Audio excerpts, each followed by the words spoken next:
get 'em, Jimmy. Where low shack at? The bottles getting empty up the crack and we stacking chips. All of it's what I want. Plus money winners, that's what I'm on. You can say I'm gone. I prefer elevated public sports radio. Time to get educated, get produced, leave the juice, letting loose with so much abuse that the bookies wanna call it truth. They getting slaughtered. Can't forget Jeff and low baggers in the chat. That's a lethal weapon 'cause we be pubbing.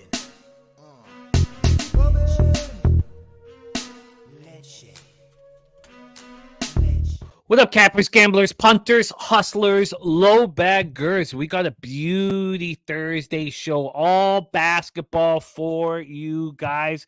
3 cappers coming in hot. Mikey Money going to hit leadoff for us. He went 8-1 yesterday on the show, plus 7.56 units, and he's destroyed the board. We're going to open up with IUPUI Green Bay. That starts in 57 minutes. And he's hammered this board. So he's running hot and firing away. Then Dabber Cadabra comes in next with 3 games. And then Conor Mac closes it up with 6 games. So, we have 20 college basketball games broken down. And each one, there's a bet on them. It's not just for content purposes. Someone's trying to get cash with the breakdown. And then we have 4 games in NBA with Darryl Rice. Great to see all of you guys. I'm excited about this show. Excited about an all basketball show. I should have tailed more of Mikey Money's action yesterday. I went 1-1 in college basketball, 1-1 in NBA. I pushed 2 of my 3 bets in NHL. It was frustrating, But as Subhuman Gaucho says, it is February 1st. He says happy February to all. It's a new month. And we're full of hope here on the show. We also have our poker tournament. Our poker tournament is in 33 hours. 33 hours, Pub Sports Bowl. Right now, as we speak, we have 4 people signed up. And I know we'll get to 50. I want more than 50. We had 48 last show. We've got all the rules we wanted, and I was wrong. Every rule that we wanted is in. We have breaks every hour. We have late registration for the full hour. We have rebuys for that first hour. We have a $25 add-on at the end of the first hour. Everything we wanted. Every rule that we wanted is in. We have 4 people registered at this time. I'm going to go to our tournament. It's a Sounds private. to me like we doubled our fucking agreement or whatever membership in there. I don't know what the word is right now. Registration number. We doubled it. Look at us. Yeah, yes, we have doubled it. I need more, but right now here we have Jimmy the Bag. We have Old E. We have PSR Preston. Say Hey Jose. There's 4 of us, and we need more. It's going to be really fun. We have the live stream popping off. Pour yourself a drink. We're going to have laughs, and there's money to be made. We're also going to do a last longest contest if anybody was interested in joining us on that. So And far, don't forget, if no one joins, we'll never do it again. That's true. That's true. If we don't get enough signups, we'll never do it again. You're absolutely right. You're absolutely right. You nailed that there. So that is extremely important. Our poker tournament here. Also, our Super Bowl NFL Pub Hub. Super Bowl NFL Pub Hub, 8 p.m. on Monday evening. So it's coming up in a few days. Monday, 8 p.m. Super Bowl NFL Pub Hub right here on Pub Sports Radio. Great to see everybody in the chat. Look, I'm pumped up, man. I'm pumped up. I don't know why I didn't have more action yesterday. I guess things didn't correlate exactly the way I wanted them to. I want to fire away. I would like to fire away. And we have a game popping off in 54 short minutes. So shout out to all the cappers joining us. Viper and B in the house. Justin McKelvey, Stacks play of the day is Montana State. Justin McKelvey moving on Montana State. No, I don't believe we are capping that one. So I will copy and paste that right here. Right here. Smooth Balls play of the day. Albany, Vermont over 147 for Jay Smooth. You want to run with Jay Smooth? You come to Pubapalooza. I did see some pics of the house for that Razor and the squad are all staying at, and it looks very nice. Looks very, very nice. Ping pong table, poker table, swimming pool. They got things locked down. Billy Friedrich says Kuzmenko and others to the Flames. They gave up a lot of assets for an unrestricted free agent. I still need more time to sit with it, but good God. We could have traded Kuzmenko at the trade deadline for an enormous amount last year. I don't like teams not regrouping and rebuilding. And now look, the Canucks are number 1 in the league. But good God, the haul we could have got for Kuzmenko at last year's trade deadline, so much more than what we got here in unrestricted free agent. But, lots more to talk about that. Key and VPs in the house. They're serious business. Morgan, Spooner, Troy, Torrance, Mel, Devils to miss playoffs at minus 115. Oh, that's an interesting bet, Mel. But good God, are they going to they have more money than any team in the league. With the $9 million off of Dougie Hamilton. I mean, you can imagine a $9 million contract if you're only dealing with 6 weeks of the year. It makes me nervous, Mel. They're going to restock the shelves here come playoff time. But look, you're a great capper, so trust yourself and get that cash here. Nate Dogg 420 in the house. We got Rez Mob, Ian Shaber ready to get to work.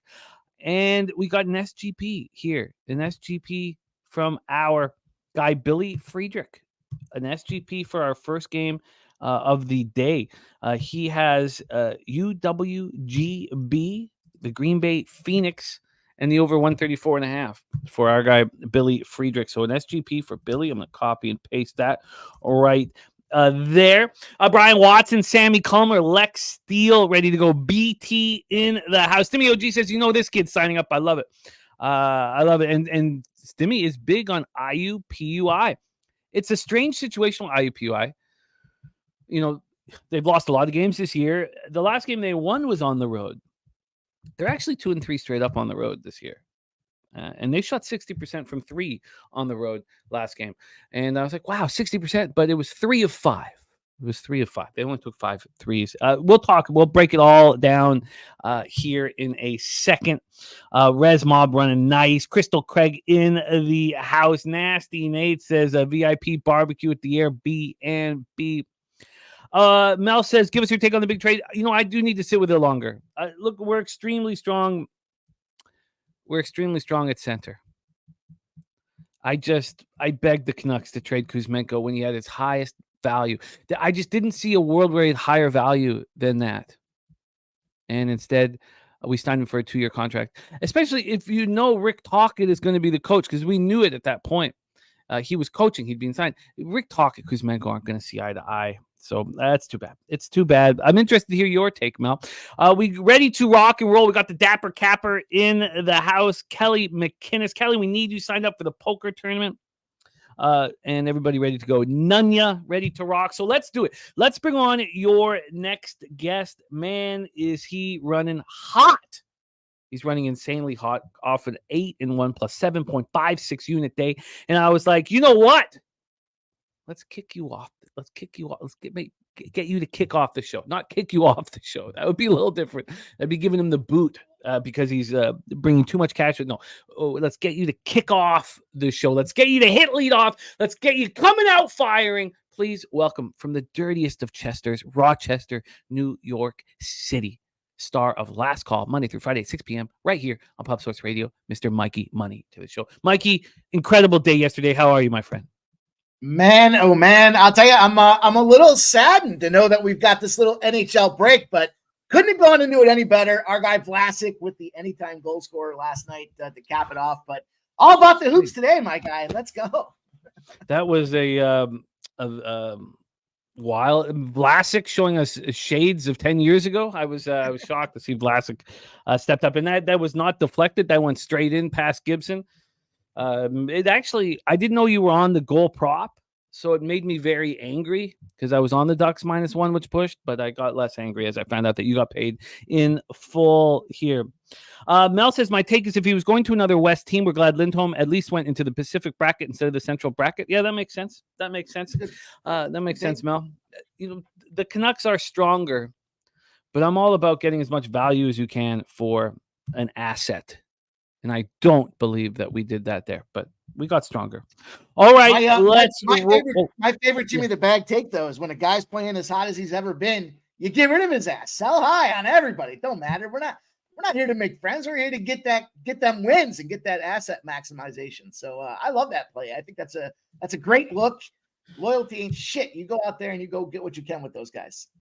It's a business. If you have a career year and you enter free agency, thank you for everything that you've done. Lose my number. But let's roll, Mikey Money. Let's stay hot. And you are running extremely hot. We got Gifted Cartel in the house, the Sweaty Butcher.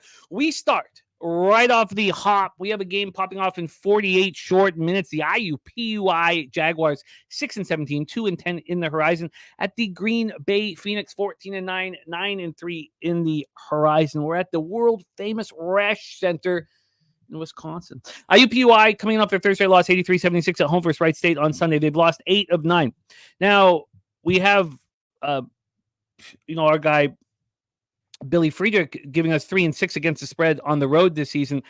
I imagine that he's counting the neutral site games because I have them 2-3 straight up on the road, which is very impressive for a bad basketball team. They've lost 8 of 9. Their last win was at Purdue Fort Wayne, and it shocked everybody, and they were 16.5 point dogs. They come into PFW, they win outright.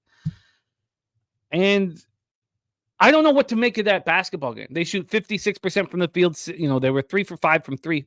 I just find it difficult to believe that they'll continue to shoot like that, or that wasn't just an anomaly, an outlier. I find it difficult not to believe that.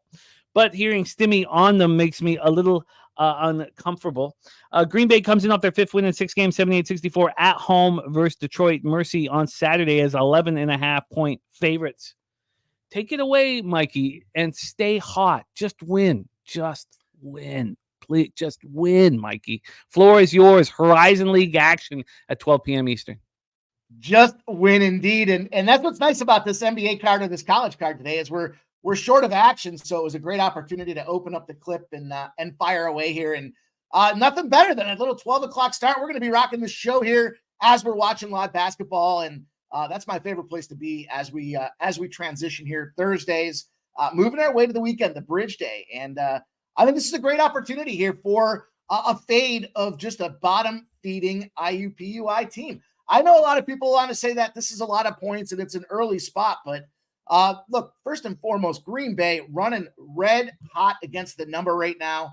And you look at this IUPUI team, only one team worse than them in the conference is Detroit. And, when you're starting to compare yourself against a team like Detroit, it's a bad spot to be. On the road, they're 2-6. They've certainly got themselves a little L3 that they're running with right now. But on the other side of things, here's a Green Bay team. I was first to say last week, this team combined for 8 wins the previous 2 seasons. And can they go out there and do it? They've got to show it to me. And they've done nothing but show it to me at this point. You look back at it, I got it that, that Wright State spot out there from the Detroit side of things there, 11.5 points, but they handled that number. They get them 78-64. You go back against Oakland, your 3-point dogs, again, getting dogged out there.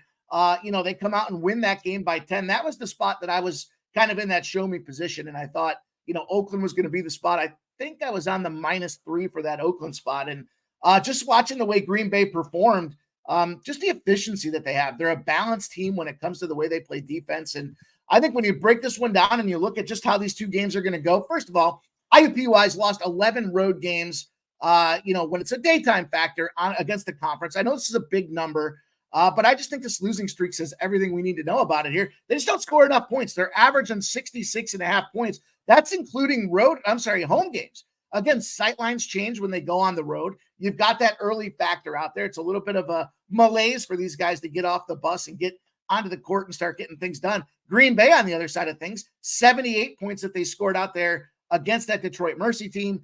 I think they're going to blow the barn doors off this thing. We got ourselves the early start factor. What does it look like out there? Home teams after a win before a 1 p.m. Eastern start are 13-2 against the spread. Home court advantage makes a difference. And in that pocket of 15 games, you got some real bottom feeders like Northeastern. We talked last week about those book nerds out there and that they don't take their time practicing shots. They're practicing studying for exams out there, and Northeastern gets it done. Niagara. IUPUI was even in one of those mixes of that early team at the home court after a win. Jackson State, East Carolina, just a spot where I look at this Green Bay team and I think this is not a team that belong in the ranks of bottom feeders out here. Home favorites off a win with more than 2 days rest. They're 27-10 in those spots out there. So lots of opportunity. Also, the numbers suggest the over. So when I was looking and I saw, I can't recall who it was in the chat that talked about this over, but 135.5, it's dropping. I get it. But for me, this last matchup here where they got downed, when you look at IUPUI and what they did against Green Bay, they were home. They lost by 10. They were getting 8.5. They didn't cover that number. I get it that it's a couple more points, but this is one of those cases where the number's coming down, and I like it even more. Not going to be shied off of this thing. I think the general consensus with the population here is too many points. It's an early game, but all that to me favors this home court. I'm going to go with Green Bay. Minus 12.5 was the number that I saw out there at minus 105, but it looks like we might start to see some 12s as well. What do you have for this one? Yes, this line opened up at 14.5. It did get down to 12 at 11:25 p.m. last night at Bet Online, and it's back at 12 right now. It moved back to 12 3 minutes ago. So you were right, and that came from a pick 'em at 12.5. So it's a legit move to 12 at minus 110. Let's go around the board and see if we can beat that. But you were right. So we're going to give you a minus. I don't know who's steaming a road dog on an early start. It's just that's beyond bizarre to me. But maybe they're thinking this home team's going to start soft, and I just don't think so. So let's go. Let's open this game up. Pinnacle also just moved it to 12, and they're going to give you that minus 12 at minus 107. So minus 12 at minus 107. So we had Bet Online and Pinnacle just move this to 12.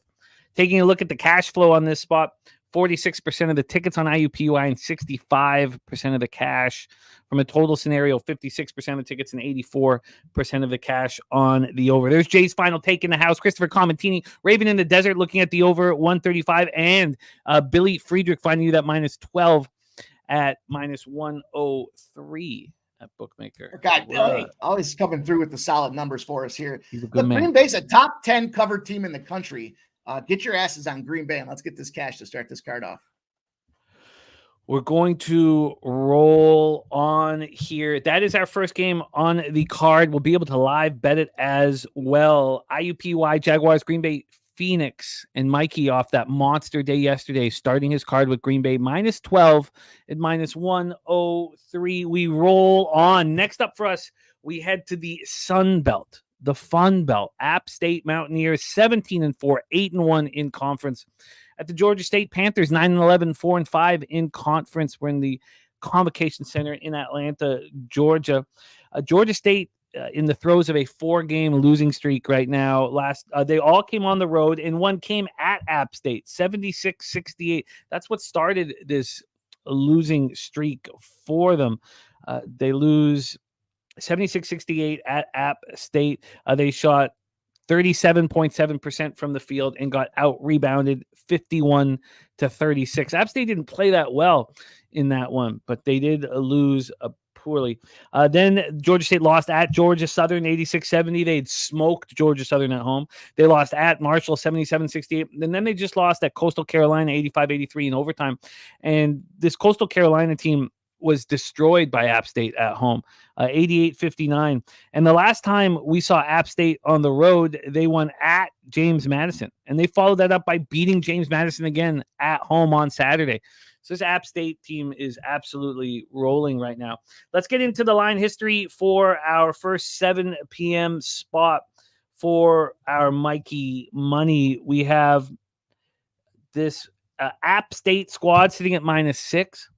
They opened up at -5, got up to 5.5, dropped to 4.5. They were at 4.5 for a while, but they're right at 6. So we have a 1-point move towards them. From a total side of things here, we are sitting with a 144.5 at -110. This opened up at 144, got up to 145.5, and then dropped back to 144.5. So we have just a very slight half-point move towards the Mountaineers. And when we get into the cash flow for this spot, on the total, 38% of tickets and just 3% of the cash is on the over. Now, keep in mind, 636 tickets. We're not talking about a wealth of tickets. On the spread, though, 57% of the tickets and 88% of the cash is on Georgia State. So only 43% of tickets and 12% of the cash is on App State, and now they've moved at one point in App State's direction. It is fishy here. Jacqueline in the house. We got Lucky Lefty ready to get to work. Al Cervic ready to get to work. So take it away for us here, Mikey. Mountaineers, Panthers in Atlanta, Georgia. You touched on a couple of things with this game. You know, you talk about that JMU spot and the Coastal, which we'll kind of tie into later on in the card here. But you go out there and you beat what I think is the best team in the conference in JMU, not once, but twice. That rematch spot, you know, JMU wanted that revenge. And, you know, we talked before about JMU specifically, their size, how they match up, their length that they've got out there, the pace that they play. They just kind of beat teams up and then they wear them out and they lose interest and they end up blowing them out. But App State not falling into that criteria here. Going to be a battle for these guys to see who's going to get the top seed in the standings when the conference is shut down, because right now we've got, 17-4 App State team, 10-0 at home, only 4-3 on the road. So that's the piece that they've got to kind of ratchet down in this game. I know a lot of guys are thinking this might be that trap spot here, but we got an 8-1 conference team, and they're looking out there playing against a team that's 4-5 in the conference and continuing to fall behind. I get that they've got a nice little home court advantage with Georgia State, but they're not playing anybody out there. They're playing one of the best teams, if not the best team in the conference with this App State spot. And as you start to look at some of these numbers, who else do they have on deck? Well, they've got Georgia Southern and then Texas State. This is not a look-ahead spot for Appy. Where I could see initially when I looked at this number and thought about the 5.5, I thought, well, maybe they're just kind of gassed. And, because they're gassed out there, this is that spot where maybe they have that letdown after playing James Madison. But no, they played James Madison on January 13th. Then they came out there and they took down Georgia State already. So, we're going to bring them back in a rematch situation. It's almost an identical schedule spot to how they started this season off. And I'll give you guys a couple of numbers that went into this one for me to validate kind of this double dip here. Mountaineers certainly averaging 78 points a game. I think that's where Georgia State's going to have a tough time hanging on. I get that home court advantage, but I don't think they're going to be able to put up enough points. We saw that this high-scoring James Madison team that puts up 80 to 90 points a game, gets kind of stymied and stifled out there against App State. I got this App State spot here for the full game at -5.5, but I'm also going to double whack this thing and go with the first half too. When we look at the conference, and I get that home court with Georgia State, but 11 of Appy State's last 13 road night games have produced low-scoring spots. Their defense is traveling in the conference. That's bad news for a Georgia State team that doesn't put up a lot of points to begin with. Furthermore, Appy State has won each of its first halves in the last 10 games against the conference. And guess where the intersection point is? Georgia State lost the first half in each of its last 10 Thursday games in the conference. This is a great opportunity for the double dip. I saw -2.5, and then I saw the -5.5, and I want each of those. I want every part of those two spots. You can still get the 5.5 at Pinnacle. That's the only spot we can still get you that 5.5. So let's do that right now. Get you that. So we can get you the -5.5, -112. The -2.5 is -115. Let me see if I can beat the -1. Oh, if the 3 is even more, if we can get that 3 around -105 or so, I'd like to jump in on that. Okay, I know that I could. I also want to -3 at -106. Let me just see though if I can quickly beat that here. Sure. If I go across a whole bunch of offshores quickly here, and Jimmy, while you're browsing and carousing for us here, shout out to everybody in the chat there. I see Robert Franklin, Jacqueline's in the chat. Billy Friedrich, of course, giving us them line values out there. Gifted Cartel's going to give it a try. Says, I'll try App State -6. It's really not a look-ahead spot to him. Philly Eagle Flyer, Al Cervic. Robert Franklin likes Robert Morris +9.5 there. A little Robert squared opportunity for him. And Jay's final take says this CBB best bet, Nebraska on the money line. Bacon's out there. Who doesn't like bacon? Come on, Bacon. Let's go. Ooh, I love hearing that Jay's final take's best bet is on Nebraska.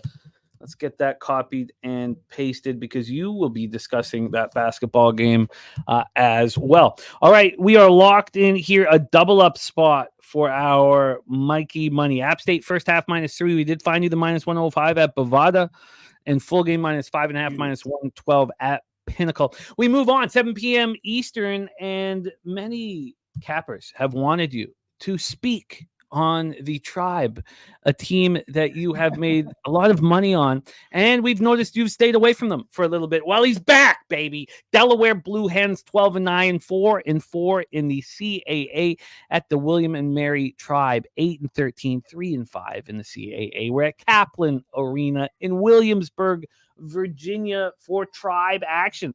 And here in the Coastal Athletic Association, Delaware 4-4. Everybody looking up at Drexel right now. Charleston and Towson in second. William and Mary snapped their losing streak with a win at Northeastern. The book nerds. It took nerds for William and Mary to snap that losing streak. And they did just that on Saturday, 72-68 on the road. For Delaware, coming off their second loss in their last 3 games at home versus Towson, these teams have a similar opponent in NCAAB, North Carolina A&T Aggies. Delaware destroyed them 90-71 at home. And William and Mary went to A&T and lost by 7. So let's go into the line history. Both teams played on Saturday, have the exact same rest advantage. Taking a look here at what we are getting on the line history, we have, that's first half, of course. Sorry, my bad. I was going to say, was there just a monster move over to William and Mary? No. So here we go. From a line history standpoint over at Bet Online. And don't forget our Bet Online link on our website. We have the Bet Online link. They'll give you a 100% bonus up to $1,000 on new accounts. And we have our Bet Online poker tournament on tomorrow night.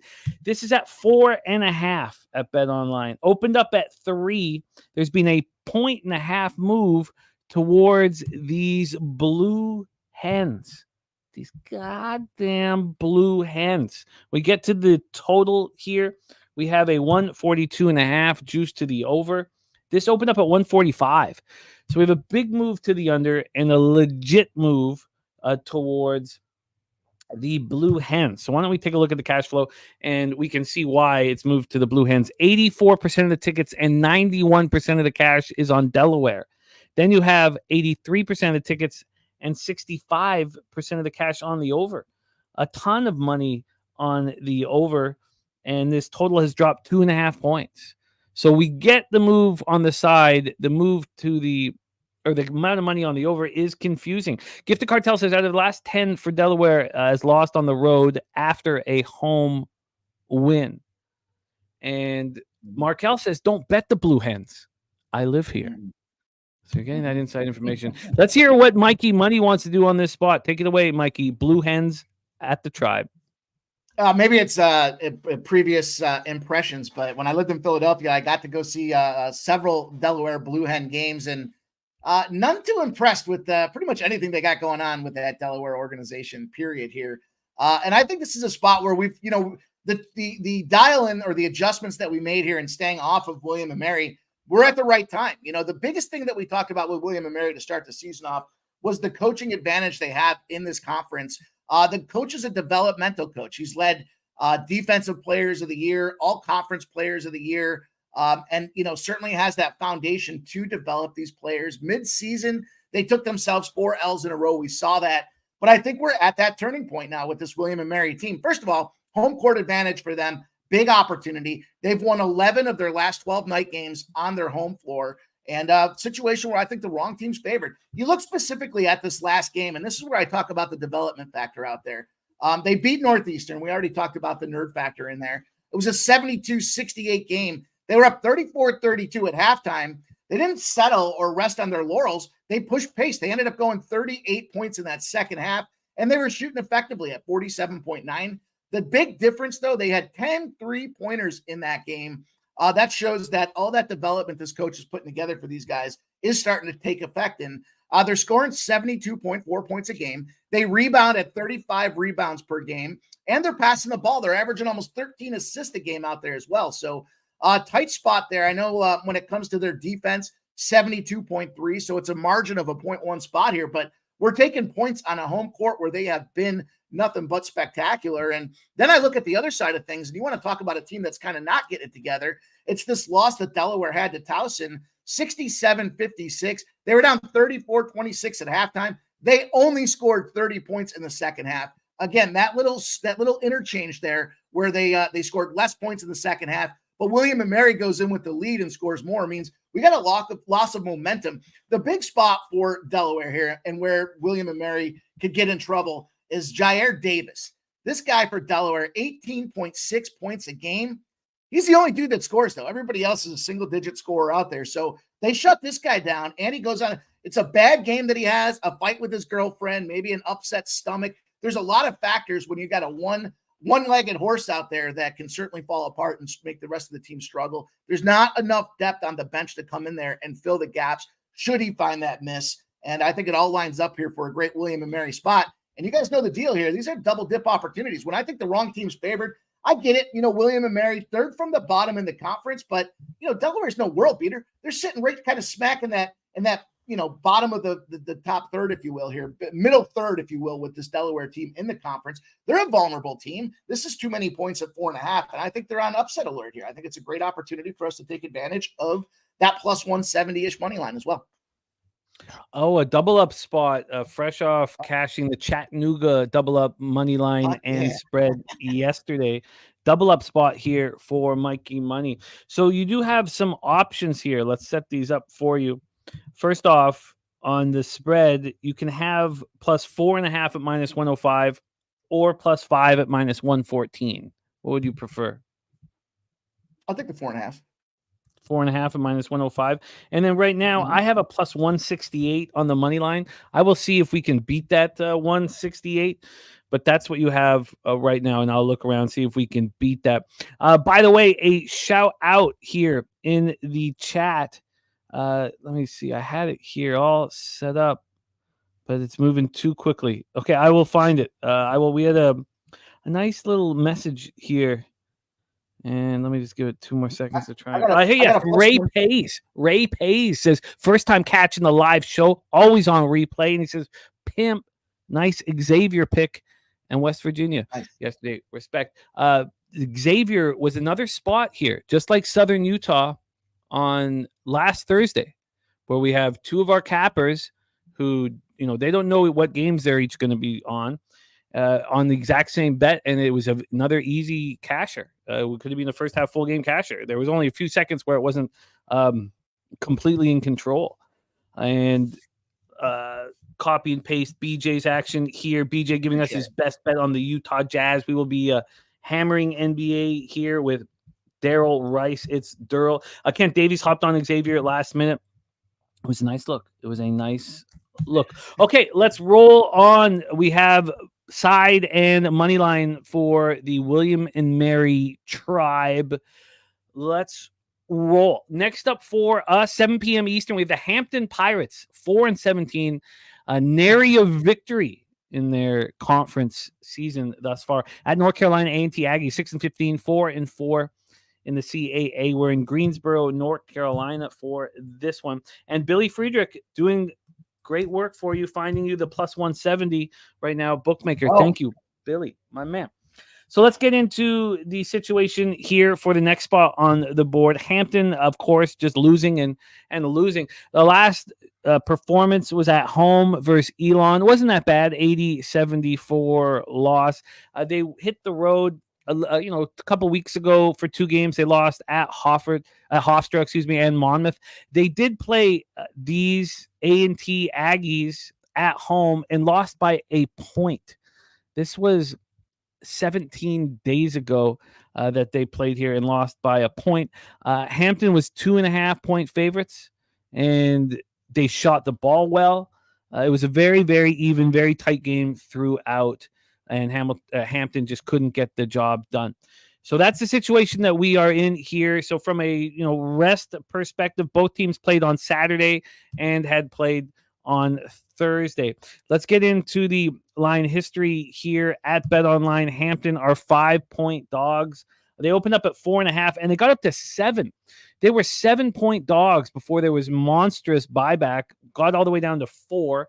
It was at 5.5 and it moved to 5 at 5:30 this morning. So that's where we're sitting at, is a 5. And from a total look here for Hampton, we have a very high 155.5. This opened up at 155.5 and didn't move. This opened up at 3:17 p.m. and didn't move. Billy Friedrich says he loves the over on this one. Spreadsheet play today is in. I will copy and paste that. Thank you so much, Ron Crawford. Oh, we have the spreadsheet play today in college basketball as well. That is another spot here that Mikey will be capping for us. So we're going to copy and paste that. But let's get into the cash flow and hear what Mikey has to say. 69% of the tickets and 97% of the cash on Hampton. Wild that it went all the way up to 7 and back down to 4. I mean, just all over the map. There's only 331 tickets in. You know, these aren't the marquee schools. We have no information on the total, but this is where edges are. And if you watched Mikey destroy mid-majors yesterday, that's what he was doing. Take it away, Mikey. We have Hampton Pirates at the North Carolina A&T Aggies.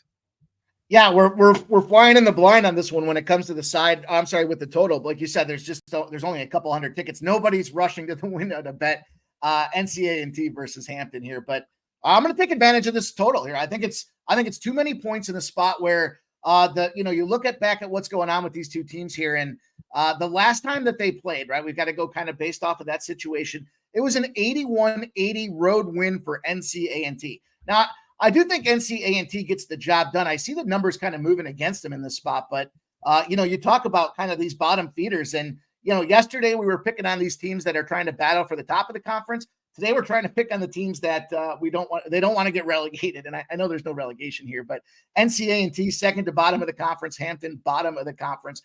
It's Hampton on a 12-game losing streak, haven't won in the conference, and shows no reason to suspect that would be the case here. They put everything they had in that 81-80 loss. And the biggest thing about that, we just talked in this last game about how these teams played in their previous outing here. Those two teams shot 50% or better from the field when they played in that 81-8. They couldn't have done any better when it came to the performance. And that was just 2 weeks back, 3 weeks back on January 15th. So it was a weekday spot out there and a situation where, they shot lights out clearly. But look at what they just did in their last games here. Aggies just take that loss to Drexel. I like Drexel. I like what they're doing in this conference. I wouldn't be mad at anybody that had futures on them to go out there and get this conference done because they're kind of sneaky. They're still at a nice price point to get the job done. But the thing around the shooting was, 8.3% shooting from 3-point range. That's not going to get you doing over. 47-34, out-rebounded out there. They're not getting second chance points as well.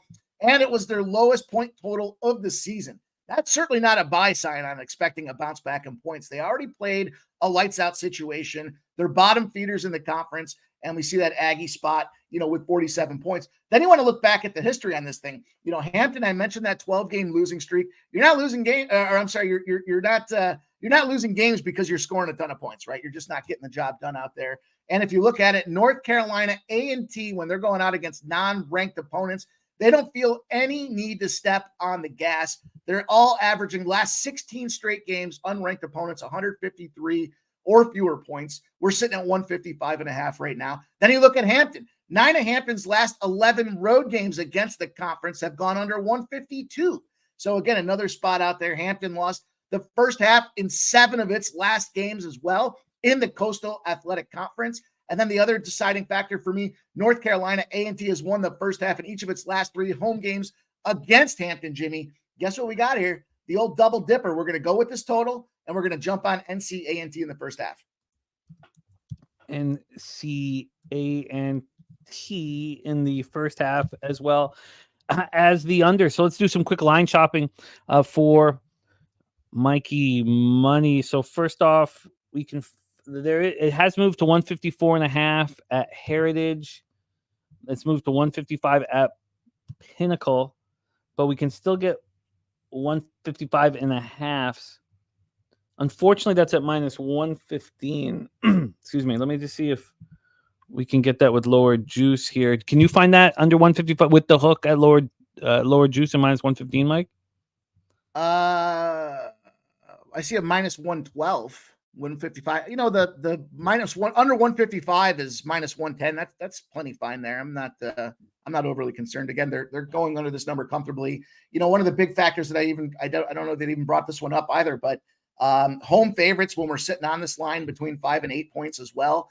95 and 112 to the under in those spots. So again, another situation where we're seeing that this total is the average line they're getting is 150, and they're ending at 148s or lower. So all signs point to this under, and if it's 155 to get the juice down a little bit, I'm all good for that. All right. Well, the 155 is a -110. Can't find lower juice than that right now. And then the first half here for you.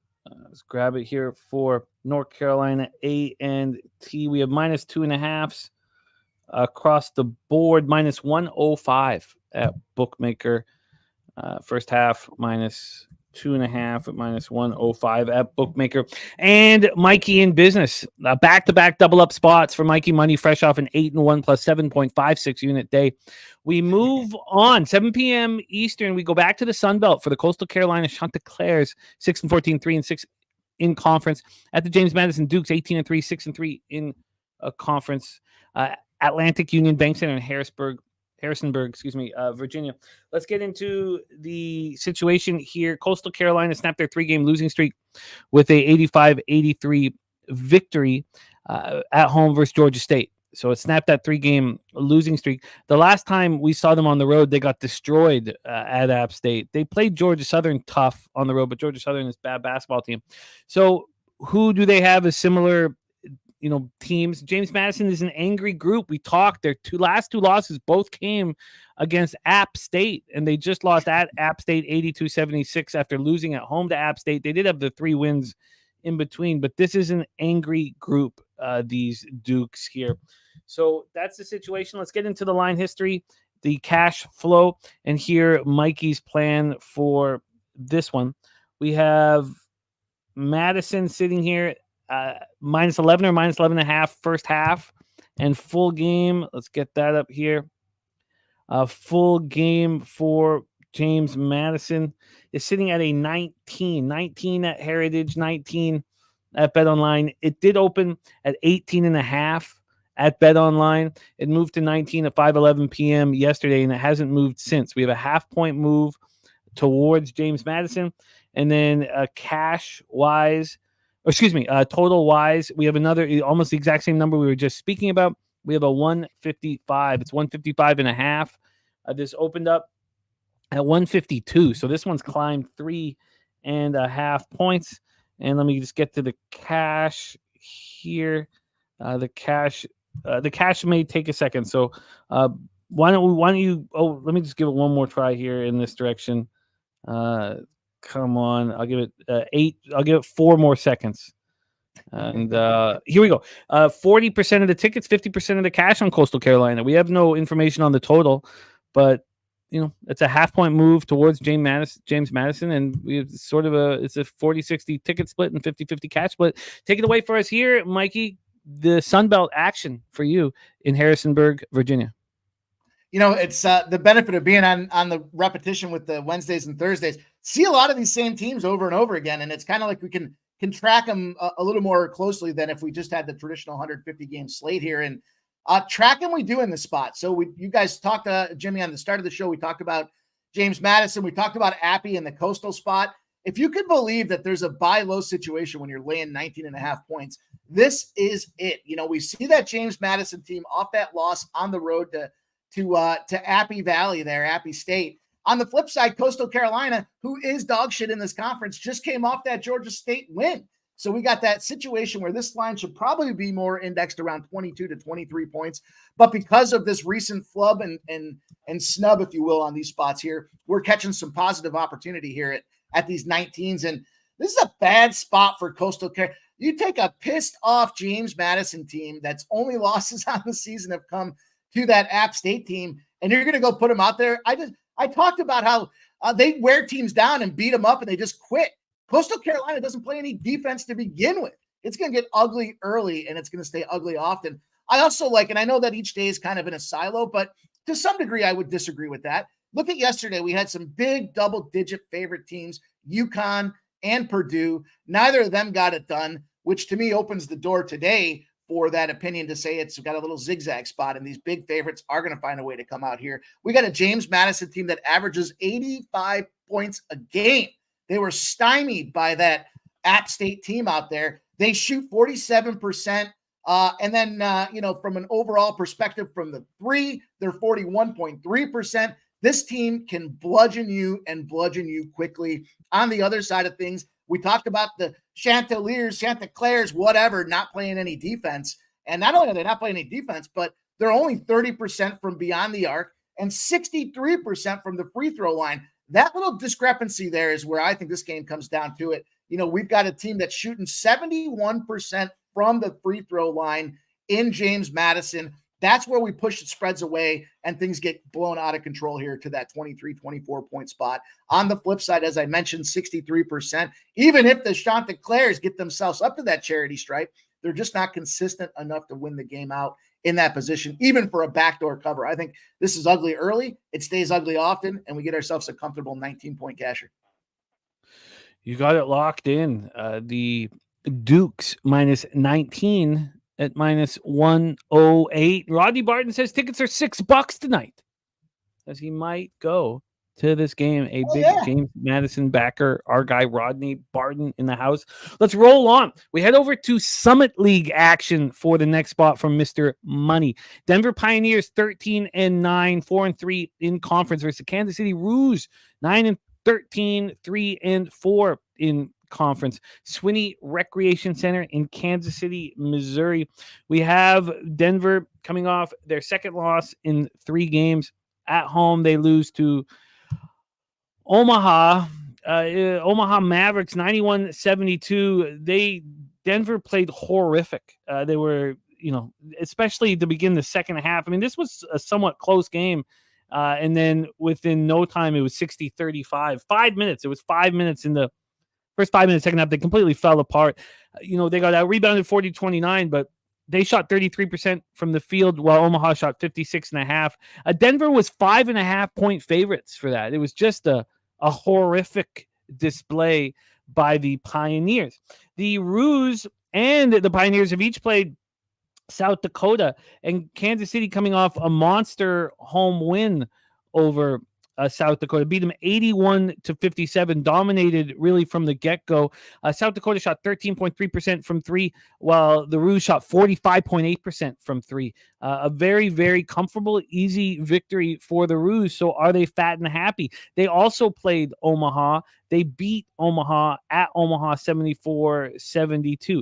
Both teams have played South Dakota State. Kansas City beat South Dakota State. Denver beat South Dakota State 99-80, smashed them at home, while Kansas City Rouge, before that victory over South Dakota, lost 75-66 at South Dakota State. So is this a perfect bounce back spot for the Pioneers? It does sort of feel like it's shaping up like that. Both teams played on Saturday. Let's take a look at the line history here for this one. This game is popping off at 8 p.m. We've gone through Mikey's 7 p.m. action, and we are sitting here with a 2 on Denver. Take a little closer look here. We have it opening up at 2 at minus 110, and it's not moved at BetOnline. Not moved 1 cent. Get over to the total in this one. Sorry, move over here quickly. Get over to the total. This total is sitting at 155, minus 105 to the opened up at 156.5 and dropped a 1.5 to 155. And let's get to the cash flow here. I'm very, very interested to see what it is. Just quickly get to this 8 p.m. action. And here we go. We have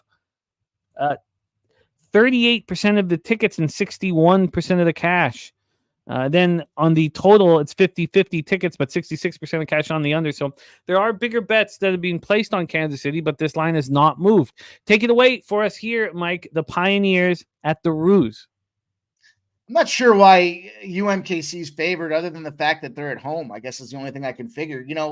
Talk about picking spots and opportunities here. We got a Denver team that scores a boatload of points and is very capable of lighting up at any given time. We got a UMKC team, bottom of the conference. We got Denver.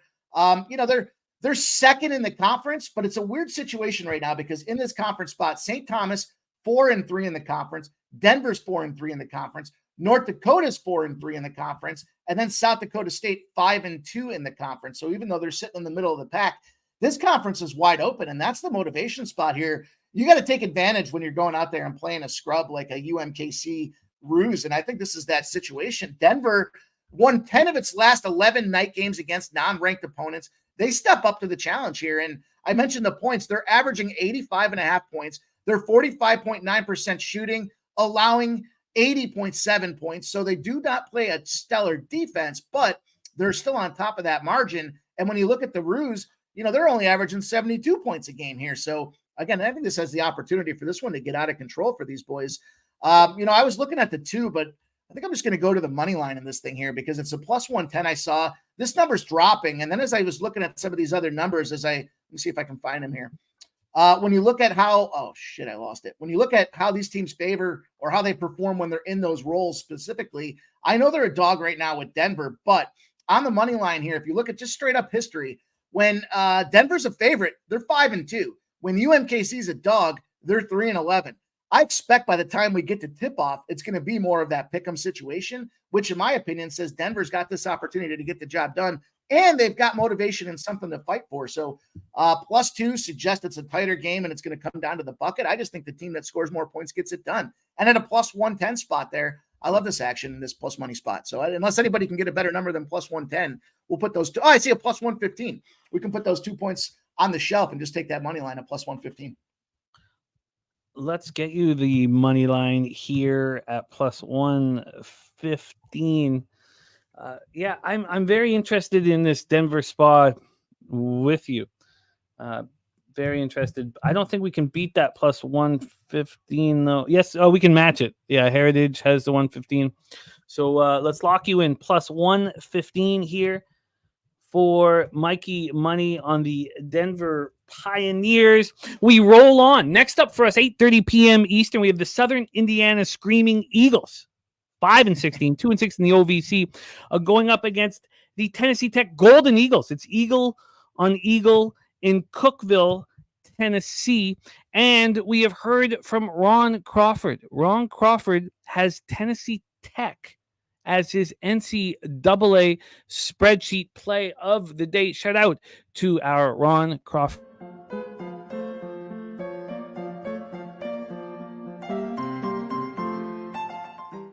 All right, here we go. Let's take a look at the situation here rest-wise. These Screaming Eagles in the throes of a legit losing streak, and they've already lost to Tennessee Tech. These guys have lost 5 straight, and that first loss was at home versus Tennessee Tech. They lost 73-59, and it was pretty ugly. The Screaming Eagles shot 25% from 3 and only put up 22 points in the first half. They were soundly outplayed by these Golden Eagles. Now, the Golden Eagles as well have lost 3 straight. Let's take a look at this situation. And set it all up for Mikey. So the Screaming Eagles in the throes of a 5-game losing streak. Tennessee Tech's lost 3 straight. They just lost to Edwardsville, SIU Edwardsville. They lost badly, 74-57, and they were down 45-19 at the half. Just a horrific display here. It's another spot where you have to think that they will bounce back here. The problem is that they've already beat these Screaming Eagles. Could the Screaming Eagles come for Rebenga? Let's take a look at the line history and then hand it over to Mikey. See if we have the corner of Pimp and Spreadsheet Boulevard. We have the money line up, and it's a very tight spread. So why don't we start with this money line? We have Tennessee Tech at minus 124. They opened up at minus 135. So we've had an 11-cent move to these Screaming Eagles, and a slight move towards them. And then from a total side of things here, we have it sitting at 137.5, juice to the under. This opened up at 137, got up to 138. Now it's actually back at 138. So we have a 1-point move to the over. And then when we get to the cash flow here, let's get this up here at 8:30.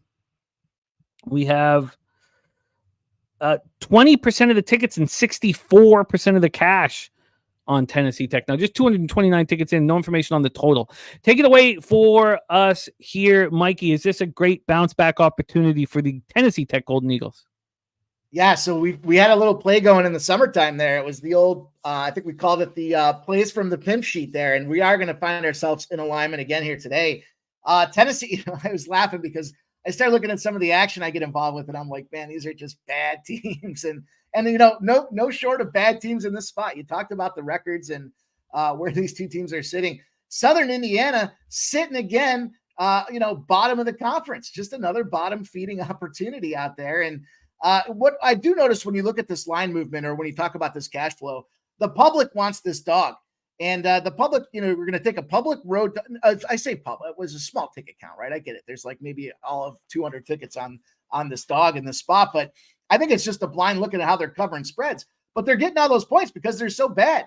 And that's why they're finding a way to cover spreads here. You look at how they're performing on the road, 1-9 team on the road. Tennessee Tech's no world beater, but they are 5-4 at home, and it's where they play their better basketball in this case here. When you look at how this team performs in Tennessee Tech, 76.6 points a game at home, 62.4 points on the road. So clearly the advantage when it comes down to it. Southern Indiana doesn't do anything well. They're just a team that, if you look at the three ball, and that's how they're going to have to try to play in this thing to keep up. There's 6.4 3-pointers a game. That ranks good enough to be 291st in college basketball. If you look at their possessions, 85.8 points per 100 possessions on offense, ranks them 336th in college basketball. And, on the flip side of things, I know it's not all roses when you look at Tennessee Tech, but they are averaging 91.1 points per 100 possessions on offense, which is a stellar 272nd in college basketball. And I think it's just a situation where these teams have just that slight home court edge for Tennessee Tech. We know they're playing at home in this spot here. Southern Indiana lost 7 of its last 8 night games in the conference. They're just not traveling well when it comes to those evening spots. And then last but not least, we've got a great spot here. Home favorites off of 3 specific, after 3 losses, right? Which is exactly where this scrub Tennessee Tech team falls into. Home favorites after 3 losses with a total that's less than 145. They're 167 and 157 against the spread. But that number balloons to 217 wins to 110 losses outright. Tennessee Tech for me on the money line. We're going to intersect with my guy, Ron Crawford. I know he's having a hell of a season as well. Excited to be on the same side with him.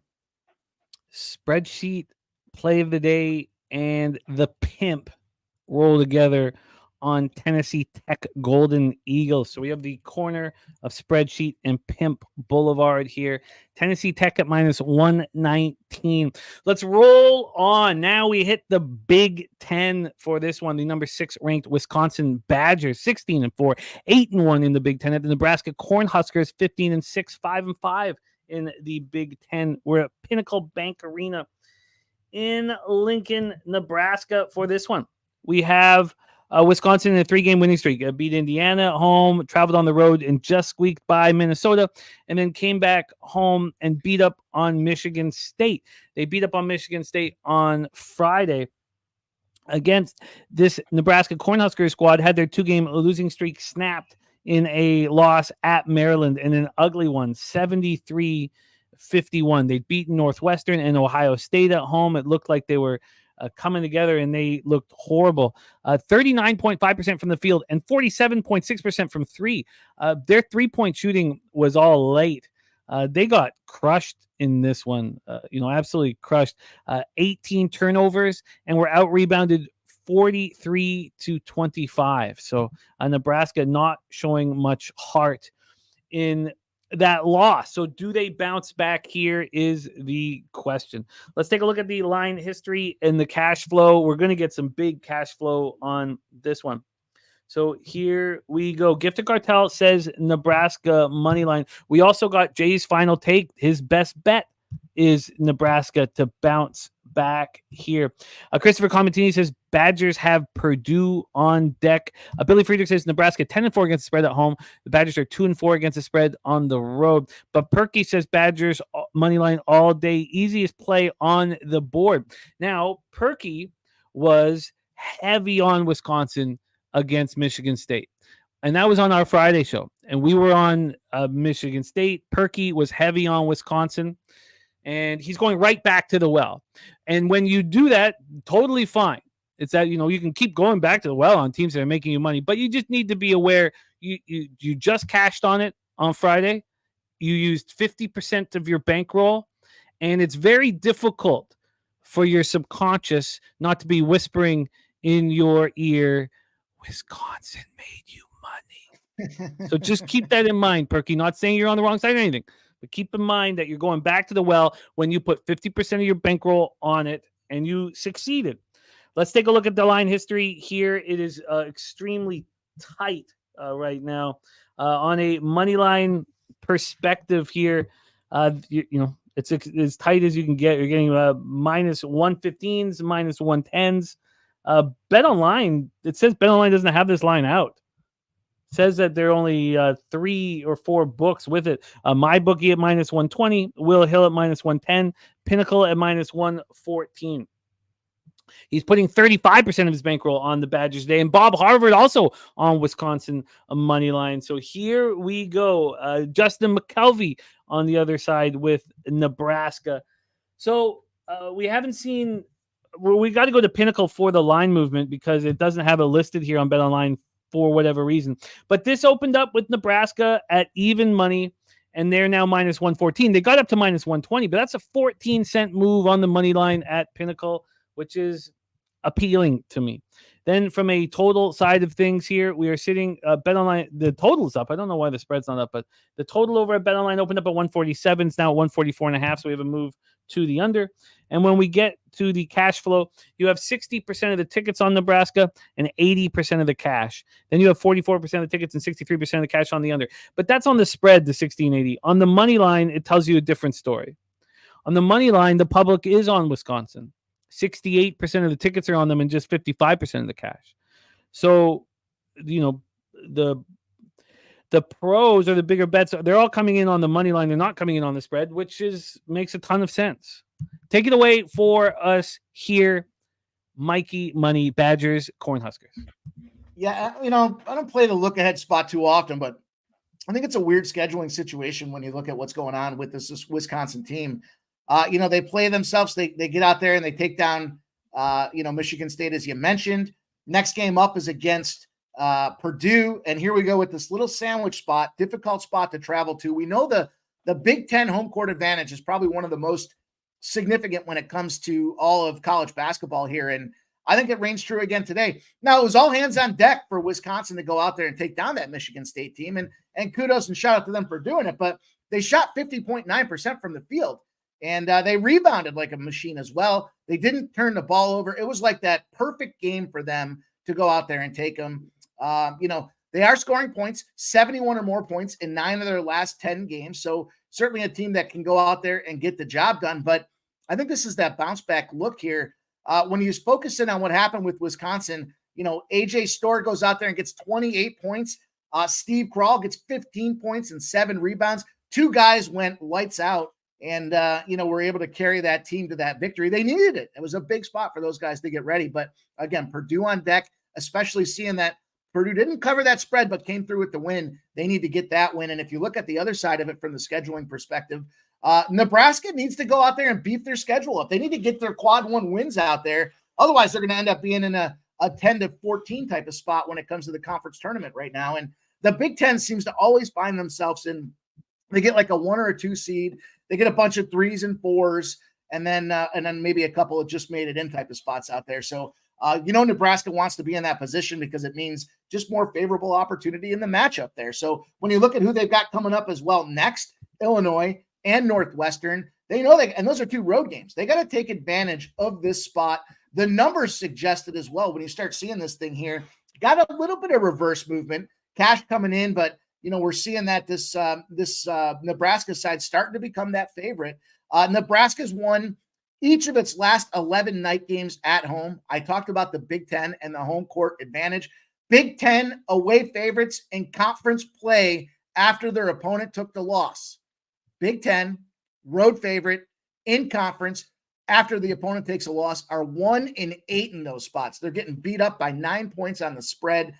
Definitely the outright spot for Nebraska to cover this money line. Number 6, Wisconsin plays on that Nebraska side. When you got an unranked home team playing a top 10 team in college basketball, and it's lined in this area between -1.5 and a +1, That dog is 29-11 against the spread, the unranked team. So I'm all over Nebraska. Love the money line in this spot here. I think it's a great situation for them. They play their best basketball at home, 5-0 in Big Ten play when they're on their home court. They've taken themselves opportunities to take down Michigan State, Indiana, Purdue, Northwestern, and Ohio State. This will be the feather in the cap if they can pull off this Wisconsin win. I'm right with you.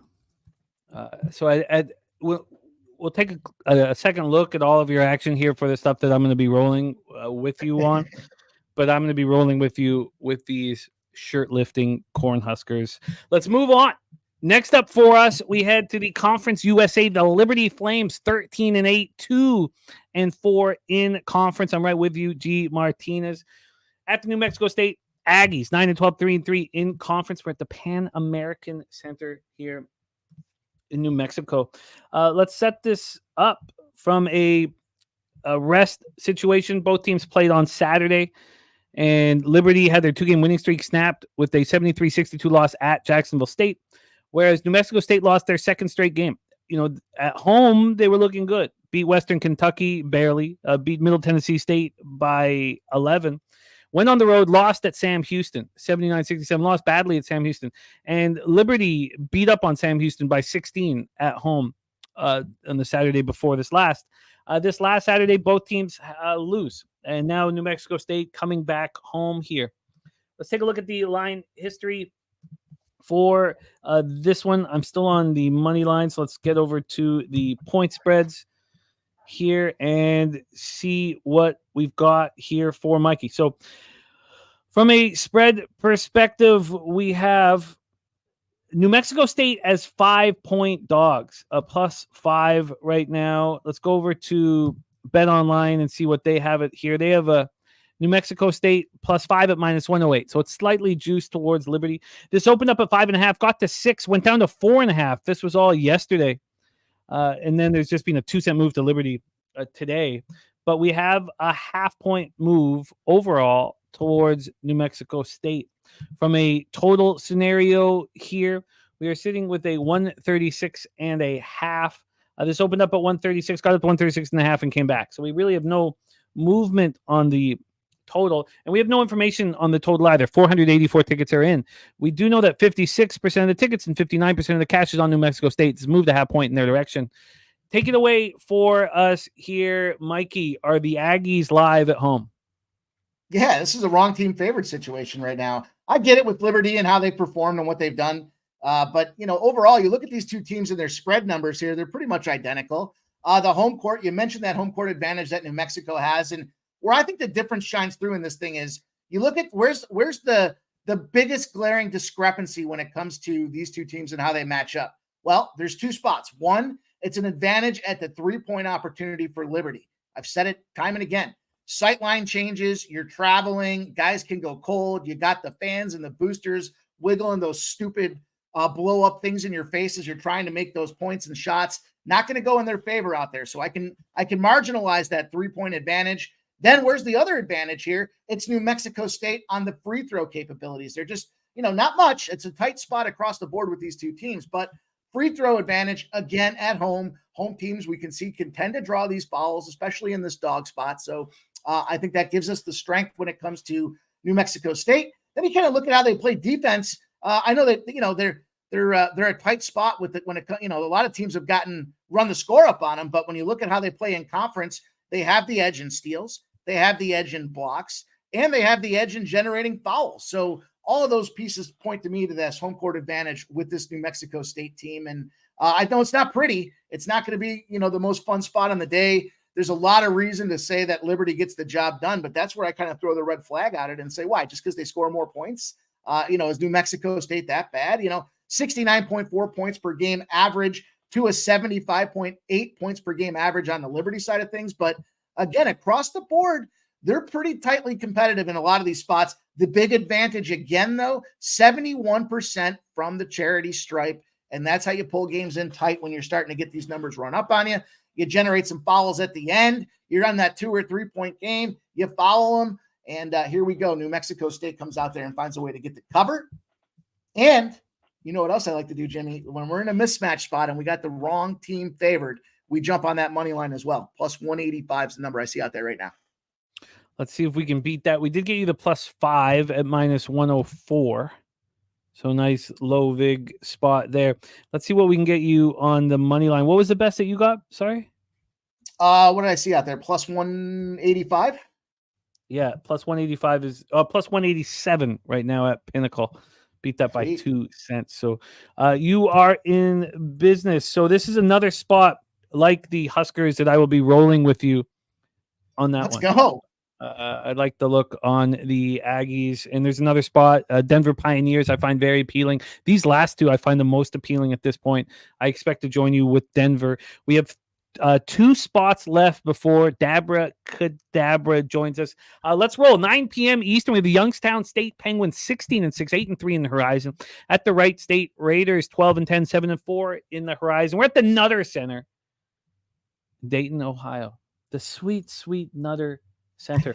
Let's take a look at the line history here. We're moving to point spread situation here.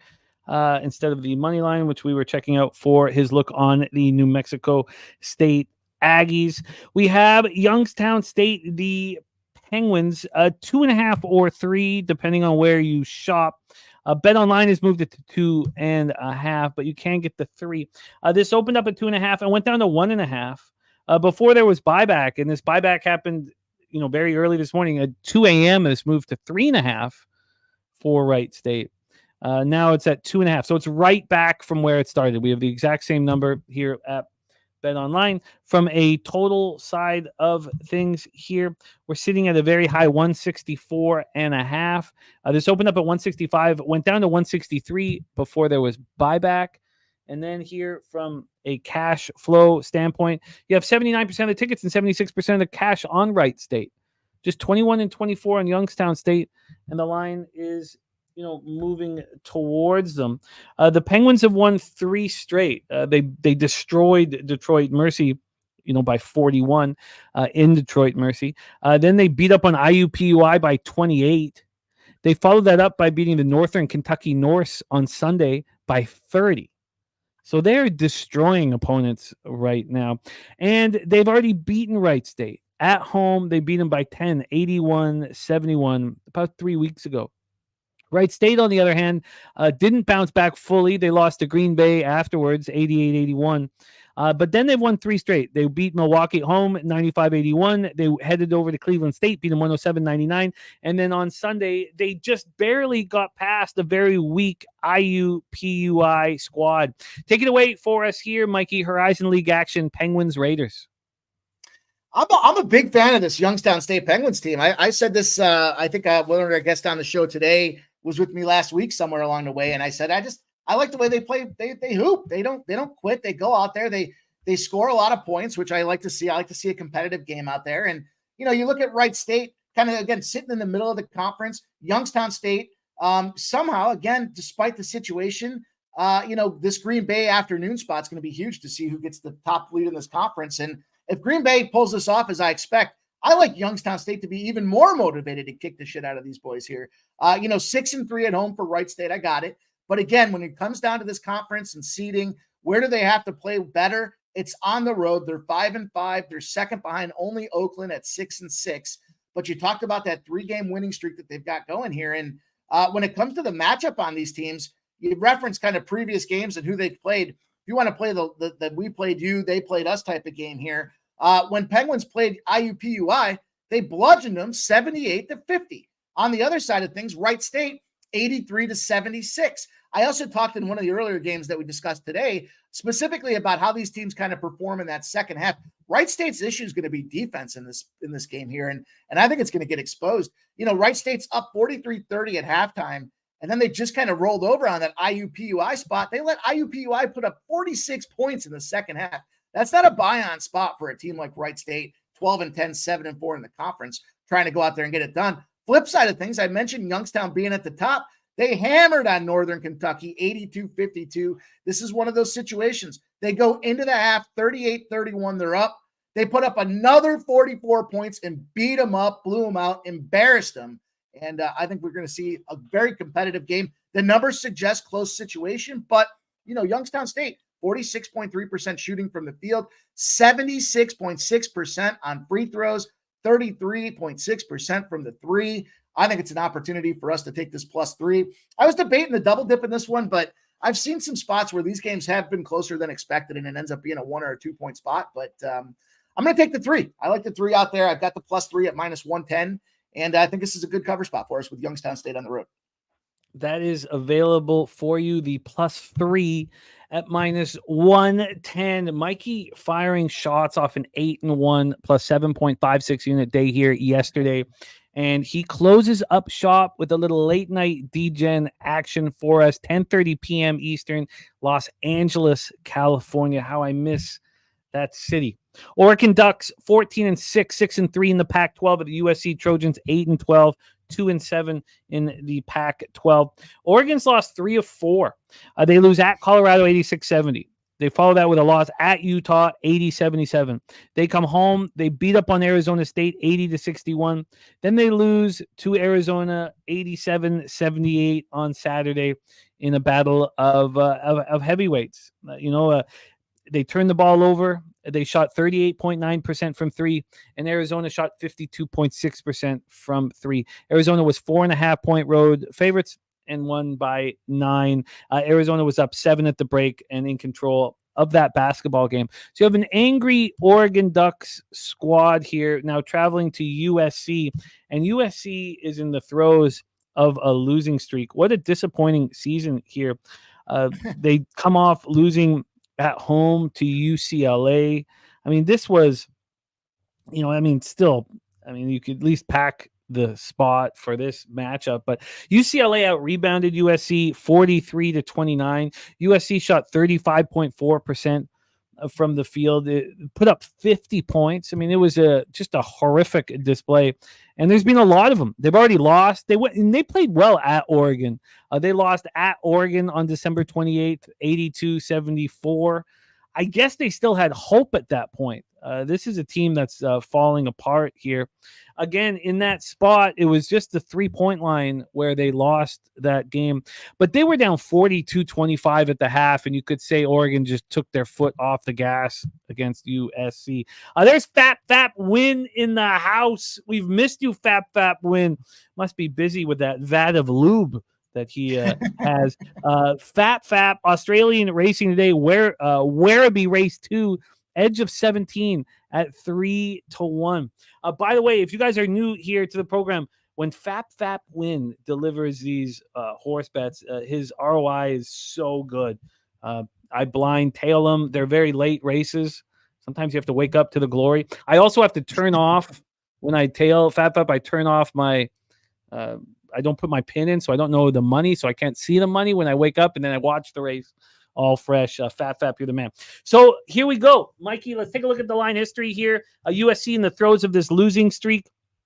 We have USC right now as, very short home dogs. They opened up at +2. Right now it's +2.5. So we have a half-point move towards the Ducks. And then from a total standpoint, this opened up at 151.5. It's dropped to 148. So we have a 3.5-point move to the under. By the way, Billy Friedrich, if you want to talk lube, he'll give you all the information you need. But a vat of lube, 26.4 standard gallons. We have 76% of the tickets and 84% of the cash on Oregon. It's a lot of money on Oregon. Well, only 1,248 tickets in, but lines only moved a half point in their direction. Then 27% of tickets and 61% of cash on the under. Clearly, that's a sharp move in that direction. Take it away for us here, Mikey. Pac-12 action to shut your car down. Take us home. Yeah, we're going to close the night out here taking a little bit of this. We found some of those dog spots where there's some mismatches. This is a mismatch, though, with the favorite, and it's a situation where we've got this Oregon team right where we want them as far as the numbers are concerned. Obviously, recent performances as they are, not necessarily where they want to be, right? 1-3 in their last 4 games. But look, the Pac-12 is difficult. They got Arizona and Arizona State. They were getting 4 points against Arizona, and it was on their own court, so kind of a big deal. But I always look at the Arizona spots and the Washington spots in the Pac-12 as the split-ems. And I kind of started my college basketball specifically with Pac-12s because back not too many years back, Jimmy, there weren't a lot of West Coast hockey games. If we had one a night, it was a lot. So at 10 p.m., what am I left to do? I'm left to look at the Pac-12 and figure this thing out. So as I look at the history with these teams, again, you want to split the Arizona States. You want to split the Washington States, whether you're home or road. That's going to keep you in the hunt in the conference here. And the problem that USC's got is, much like we've talked about with some of these other teams, when you're too dependent on one or two guys, we know the name, probably one of the better names in college basketball, and Boogie Ellis.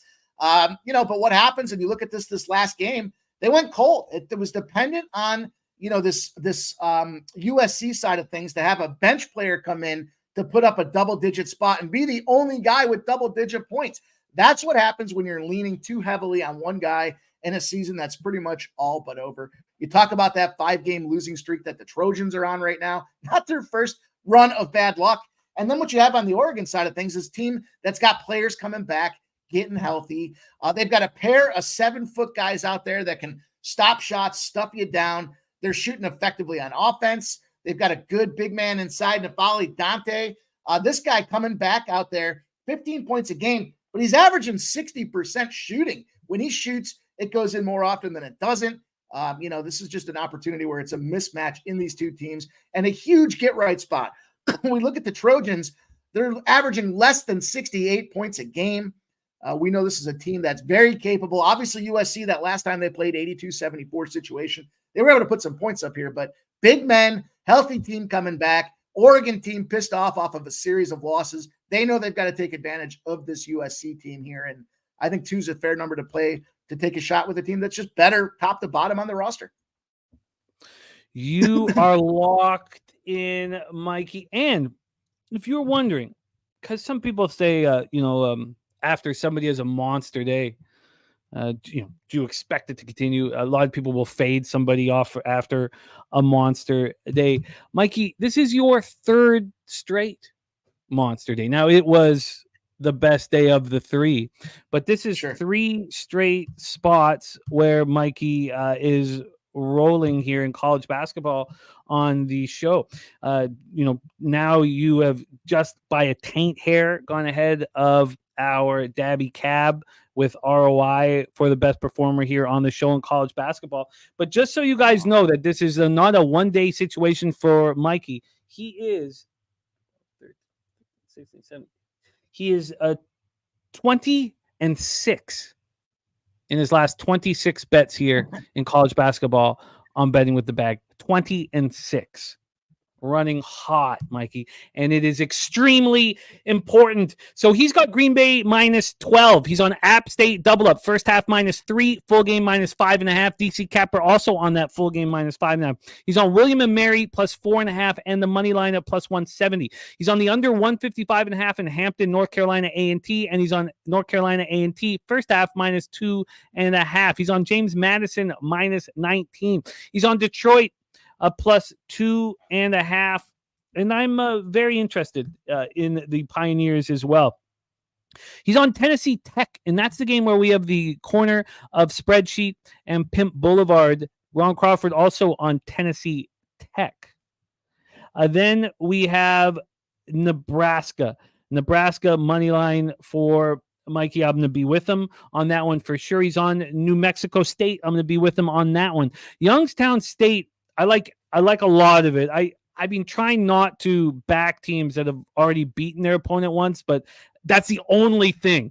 Every single other thing correlates with your action there. And then he's got Oregon -2.5. And these games are going to marinate all day long, and he's going to have more action for you on last call.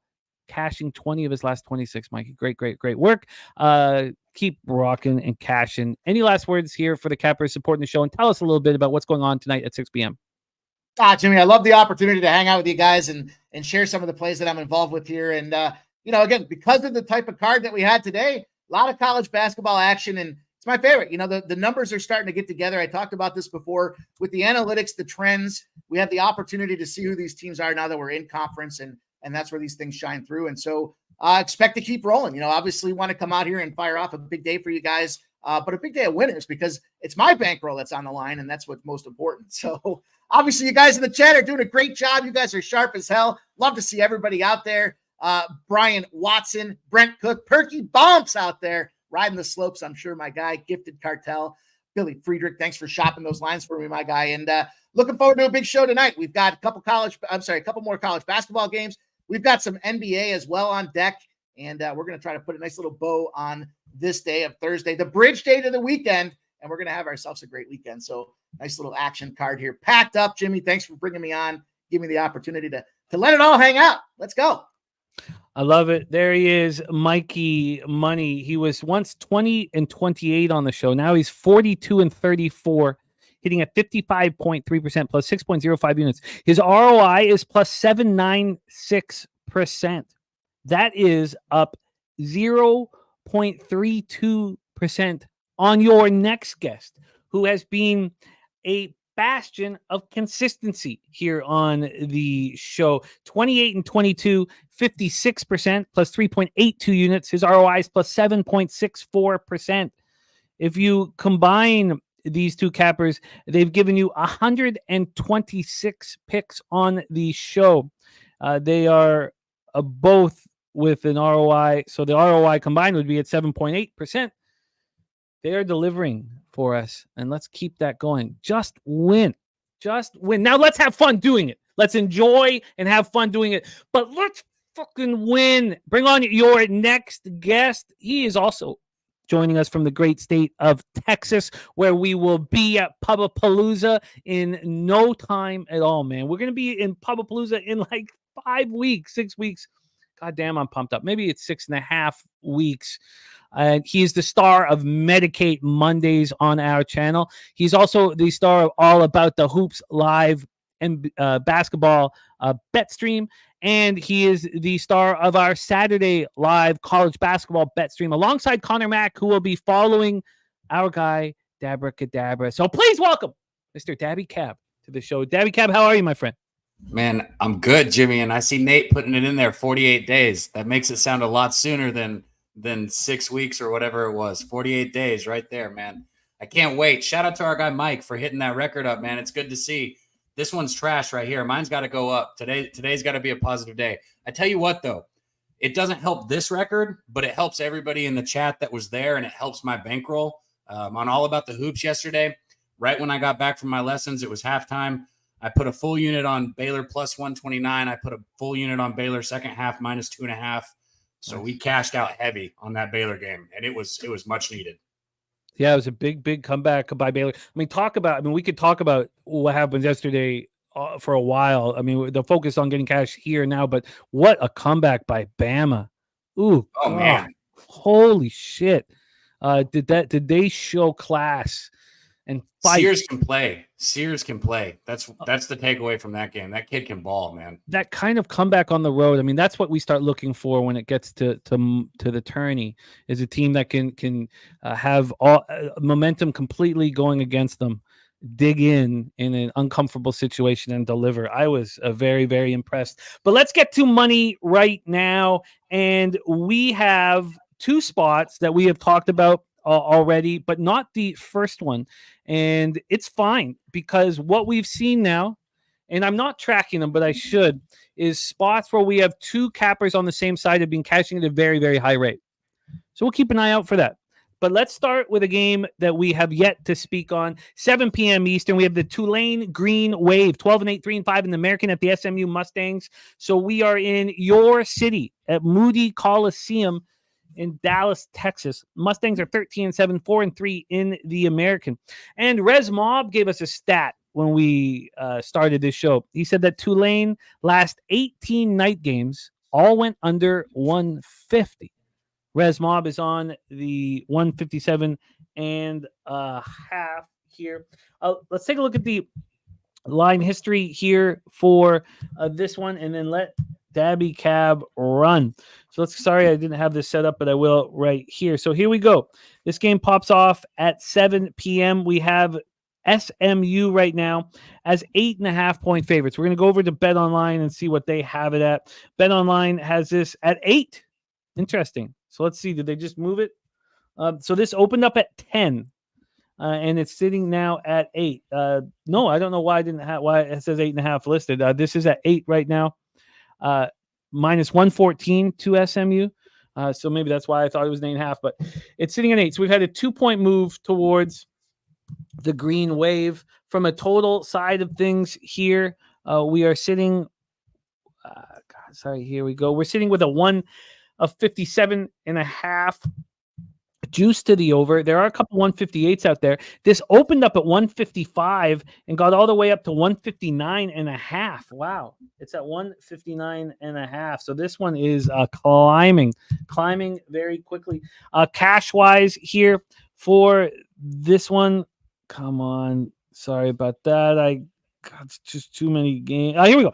Cash-wise, we have 77% of tickets and 79% of cash on Tulane. We have a 2-point move towards them. 33% of the tickets and 48% of cash on the over, and it's moving in that direction. Take it. And then rest-wise, sorry, let me just quickly set that up. Tulane lost 3 of 4. Just lost at home to Charlotte, 75-71. Last time we saw them on the road, it was in San Antonio, where we're going to be for Palooza when they lost 89-88 at UTSA.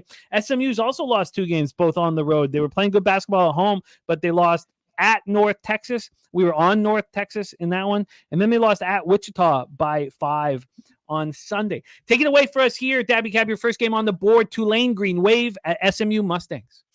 Man, Tulane was looking good coming into conference. They're sitting at 9-3 straight up, but 1-3, 9th in the American right now. So just have fallen off completely. Their offense in their last 4 games has only put up 77.3 points per game in those last 4. But on the season, they're averaging 85.2 points per game. That's top in the conference. They're shooting 48.7% from the field, 36% from beyond the arc. They average 8 threes per game, which is a high amount, 20 free throws. That's second most in the country per game. They only surrendered 10.5 turnovers per game. They have a 1.27 assist to turnover ratio, which is, above average also. It's a very potent offense that has not played well their last few games. Which is why I think this is an interesting spot to take Tulane here with the points. One thing with dogs, it's not about how many points I get with them. It's about, could I see the dog winning the game? And yeah, if Tulane won this game, it wouldn't surprise me. I don't give a shit if it's, minus 10 or if it's minus 2.5. Like it's more about, can I see the team winning? Like if I can't see a team winning, it's really hard for me to bet on them. I could see Tulane winning here. Not enough for me to want to jump out and take the money line, especially getting offered this many points. But last season, the 2 meetings between these 2 teams, Tulane swept straight up and ATS, which, doesn't play too much of weight here, but it's still interesting to look at because we got a lot of similar players on these 2 teams here. Tulane's 8-2 the last 10 meetings ATS against the Mustangs here. This is a green wave offense that I expect to get rolling. I took Tulane plus the points in the first half. I didn't tweet it out, so I guess we'll line shot for the show here. Let's see what we can get you. Well, first off, out of interest, what did you get? Let's see how much it's changed. Plus 4.5, minus 108. Okay, let's see if it's changed much from that. Tulane Green Wave first half. It's right there. Plus 4.5, minus 108. Plus 4.5, minus 108 is the best line we can get you. That's at Heritage. And we have our guy, Daby Cab, on the board. Tulane first half plus 4.5 at minus 108. All right, we move on to a very highly contentious game.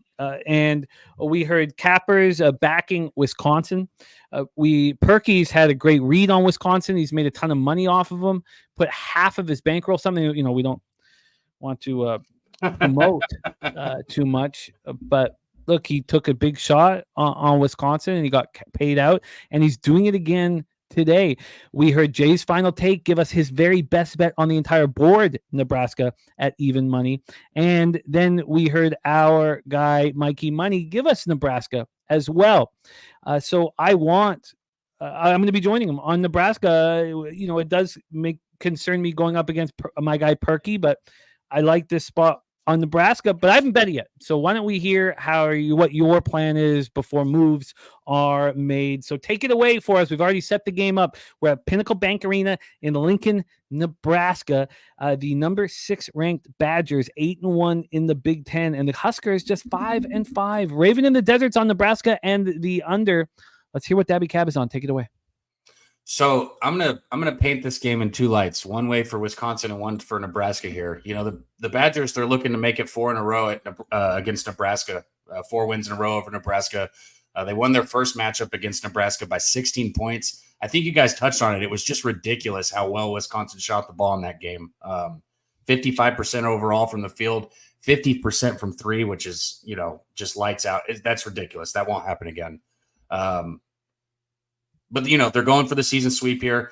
You've got a Gary for the Cornhuskers. I don't think he's going to be in this game. That's going to be a key player that you're going to be missing. That's something I would pay attention to. You know, he played 18 minutes in the first game due to foul trouble. So it is something I guess they're kind of used to. But one thing about that first game, the only reason why I would be scared of Nebraska, even though I'm going to talk about Nebraska in a second, is because Wisconsin dominated the defensive glass in that first matchup. Nebraska only got 3 offensive rebounds the entire game, which is complete domination. I just want to say that again.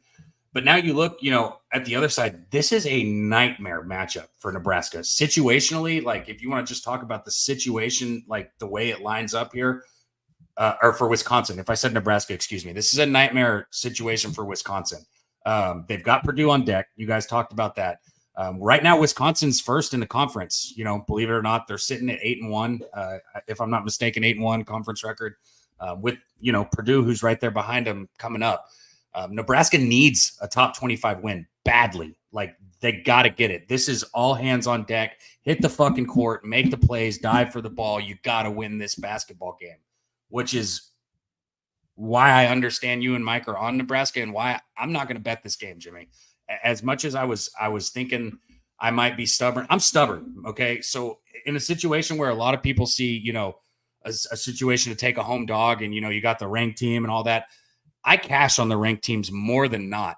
And one of the things I've realized is I think people, you know, if Wisconsin loses this game, they're going to remember that a hell of a lot more than they're going to remember it if Wisconsin wins it. And I've noticed that like with a lot of these big games, and I think the weight that it carries in people's mind is more than the actual numbers. Now, Mike had a good stat to back it up, but yeah, I'm staying off. I'm going to stay off here on this game. I'm going to root for you guys. I want you guys to win your bet. Okay, we will move on, and there is a chance that Juwan will be back. Nobody thought he'd be out this long. You know, this was a calf strain that they thought he would be back at, which is a bad sign. Maybe there's a re-injury in training, but yeah, he's listed as questionable here and missed 3 straight games in a big part of the cap. So I get it. So we have a stay off here for Daby Cab. Let's move on to the next spot that's already being discussed, Daby Cab. That's at 10:30 p.m. Eastern. The Oregon Ducks 14-6, 6-3 in the Pac-12. The USC Trojans 8-12, 2-7 in the Pac-12. We talked about the Trojans in the midst of this 5-game losing streak getting beaten up by UCLA at home. And now Oregon, an angry group, losers of 3 of their past 4, come to town. Take it away for us. What's your plan here at the Galen Center in Los Angeles, California? Last comment on the last game. I was just gonna say, Badgers coach. This is we're gonna see how well he has his troops prepared. Because if I'm the coach, I don't want to be the guy that sits there and says, "Hey, we might lose this next game, so we got to win this game." But that's the reality of the situation. So I'd find a way to get, you know, that message through without actually saying, "Hey, I think we might lose," because you don't want to tell your players that. But it's like, you better win this fucking game, because if we lose the next game and still want to get first in the conference, this is a must-win game right here. So Christopher Comentini thinks Juwan Gary gives it a go here. Says Nebraska needs this one. It's going to be a fun game regardless, because, you know, we're going to have our friends on either side of the fence here for Wisconsin, Nebraska. Let's roll into this Pac-12 spot. Daby Cab, what's your plan for Oregon USC? Yeah, this is another nightmare matchup for the wrong team here. I think Mike hit this on the head. I hate echoing some of the things another capper just said, but if I agree with them, you know, yeah, I'm going to do it. You know, USC, they're a hot dog water. I'm just going to say that right now. This is not a good basketball team. Oregon, on the other hand, has proven to be a good basketball team. They played through adversity this season. They played through injuries with some of their top players being out, still finding a way to get wins. And now they're sitting here, like you said, losers of 3 of their last 4. Now we can defend those losses and say, hey, you were on the road against Colorado. You're playing Arizona, who some, still think is one of the best teams in college basketball. You're on the road against Utah, some very tough environments to play. But now we're done with that, and you got to get back on track right here. Oregon has to win this basketball game, and I think they know it. I think they come out angry, ready to play, and I think USC is not a good basketball team. So you give me an Oregon team that has all of the motivation against a USC team that's dropped 5 in a row, not to mention in those 5 games, they haven't scored 70 points in any of those games. This team is just, struggling to put up points. You're getting a number put up by a UCLA offense, who is one of the worst offenses in college basketball. USC is as low as it gets for me. So I'm going to be on Oregon here. I'll take them first half and full game. First half and full game. So we have, books are all over the map on the first half. You can get a -0.5 at -120. You can get a -1 at -105. We can take a look at the money line as well. Why don't we just quickly head over there and see if there's a low enough money line so you can keep that draw in play. First half money line, the lowest is -125. So what would you prefer? I'll take the -1, -105. All right. We are there for Cab. First half -1 at -105. Then let's get to the full game spread. I believe we got Mikey the minus. Let me see what we got. Mikey is on the -2.5 at -109. So let's just give you that same one here. Cool. -2.5 at -109 for Daby Cab. Let's get this here. Sorry about that. Okay, here we go.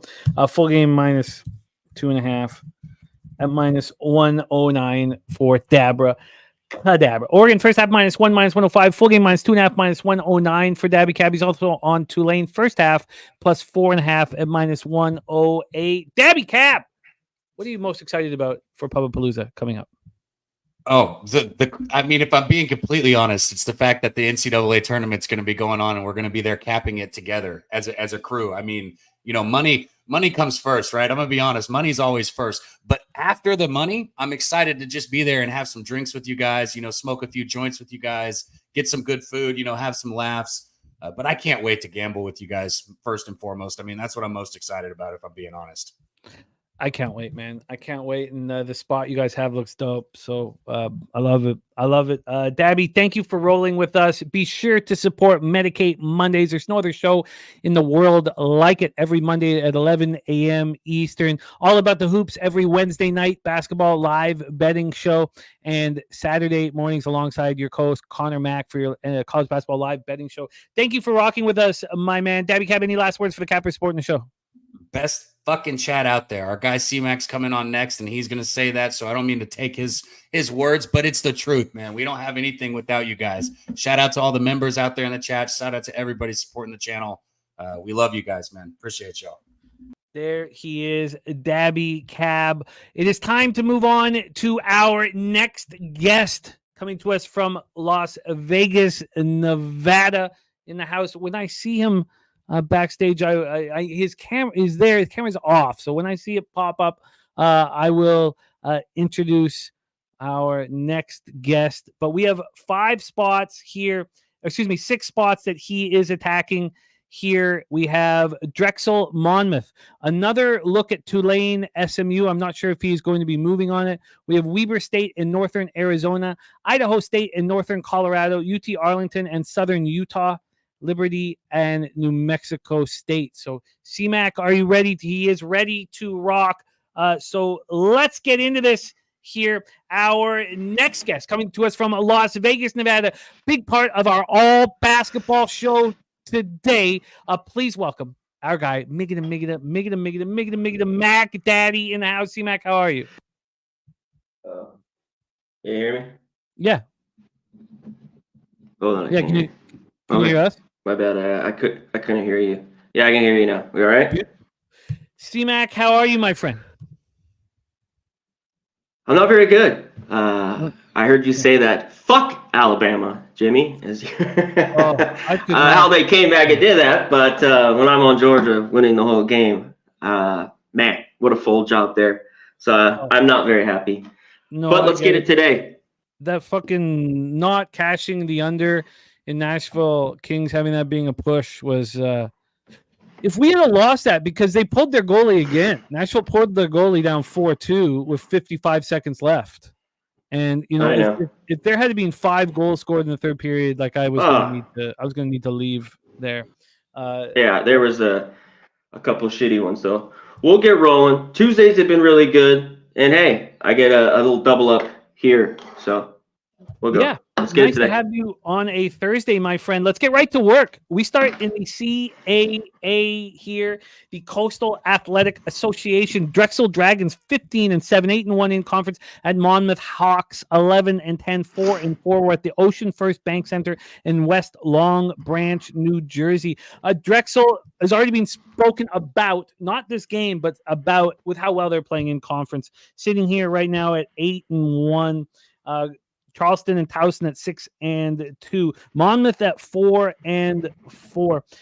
Drexel bounced back from that loss at Towson, a close one, 70-67, by beating up on North Carolina A&T Aggies, holding the Aggies to 47 points. That was on Saturday. Monmouth also played on Saturday, their second win in 3 games. They've been good at home, and they almost beat Drexel. They went into Drexel. They lost 78-74. 4 games ago. They played really hard. They played really well. I mean, Drexel's a tough basketball team. Now, Drexel shot very poorly, 31.8% from 3 and 38.3% from the field. But Drexel won the rebounding battle 43-28, and Drexel turned the ball over 3 times. Yeah. 3 times. That's it. Justin McKelvey is on Monmouth +4. Let's set up the line history here for this one. Sorry, I still got first half up here. Let's set up the line history for the full game here and see what the plan is for CMAC. That's what we have our 4s, but Pinnacle's moved it to 4.5. We have it at 4 at BetOnline -4 at -110. This opened up at 3, got up to 4.5, and it's stuck at 4. So we have a 1-point move towards Drexel. And then total wise here, we have a total of 138.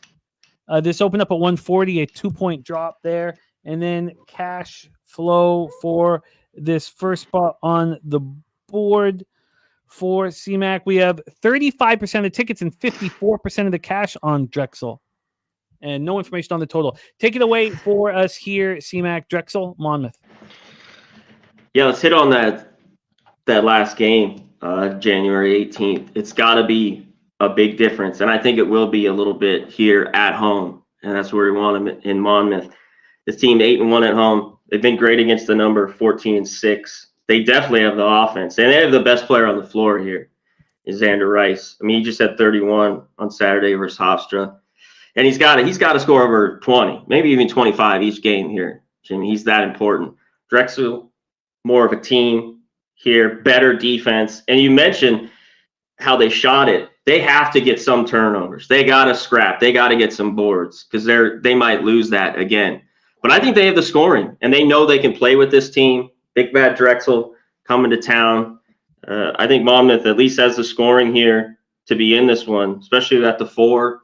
I had to take Monmouth, and Drexel could easily go here and win. But and they've been all right on the road, but I have to take Monmouth here in the 4. Would you like a 4.5 at -114?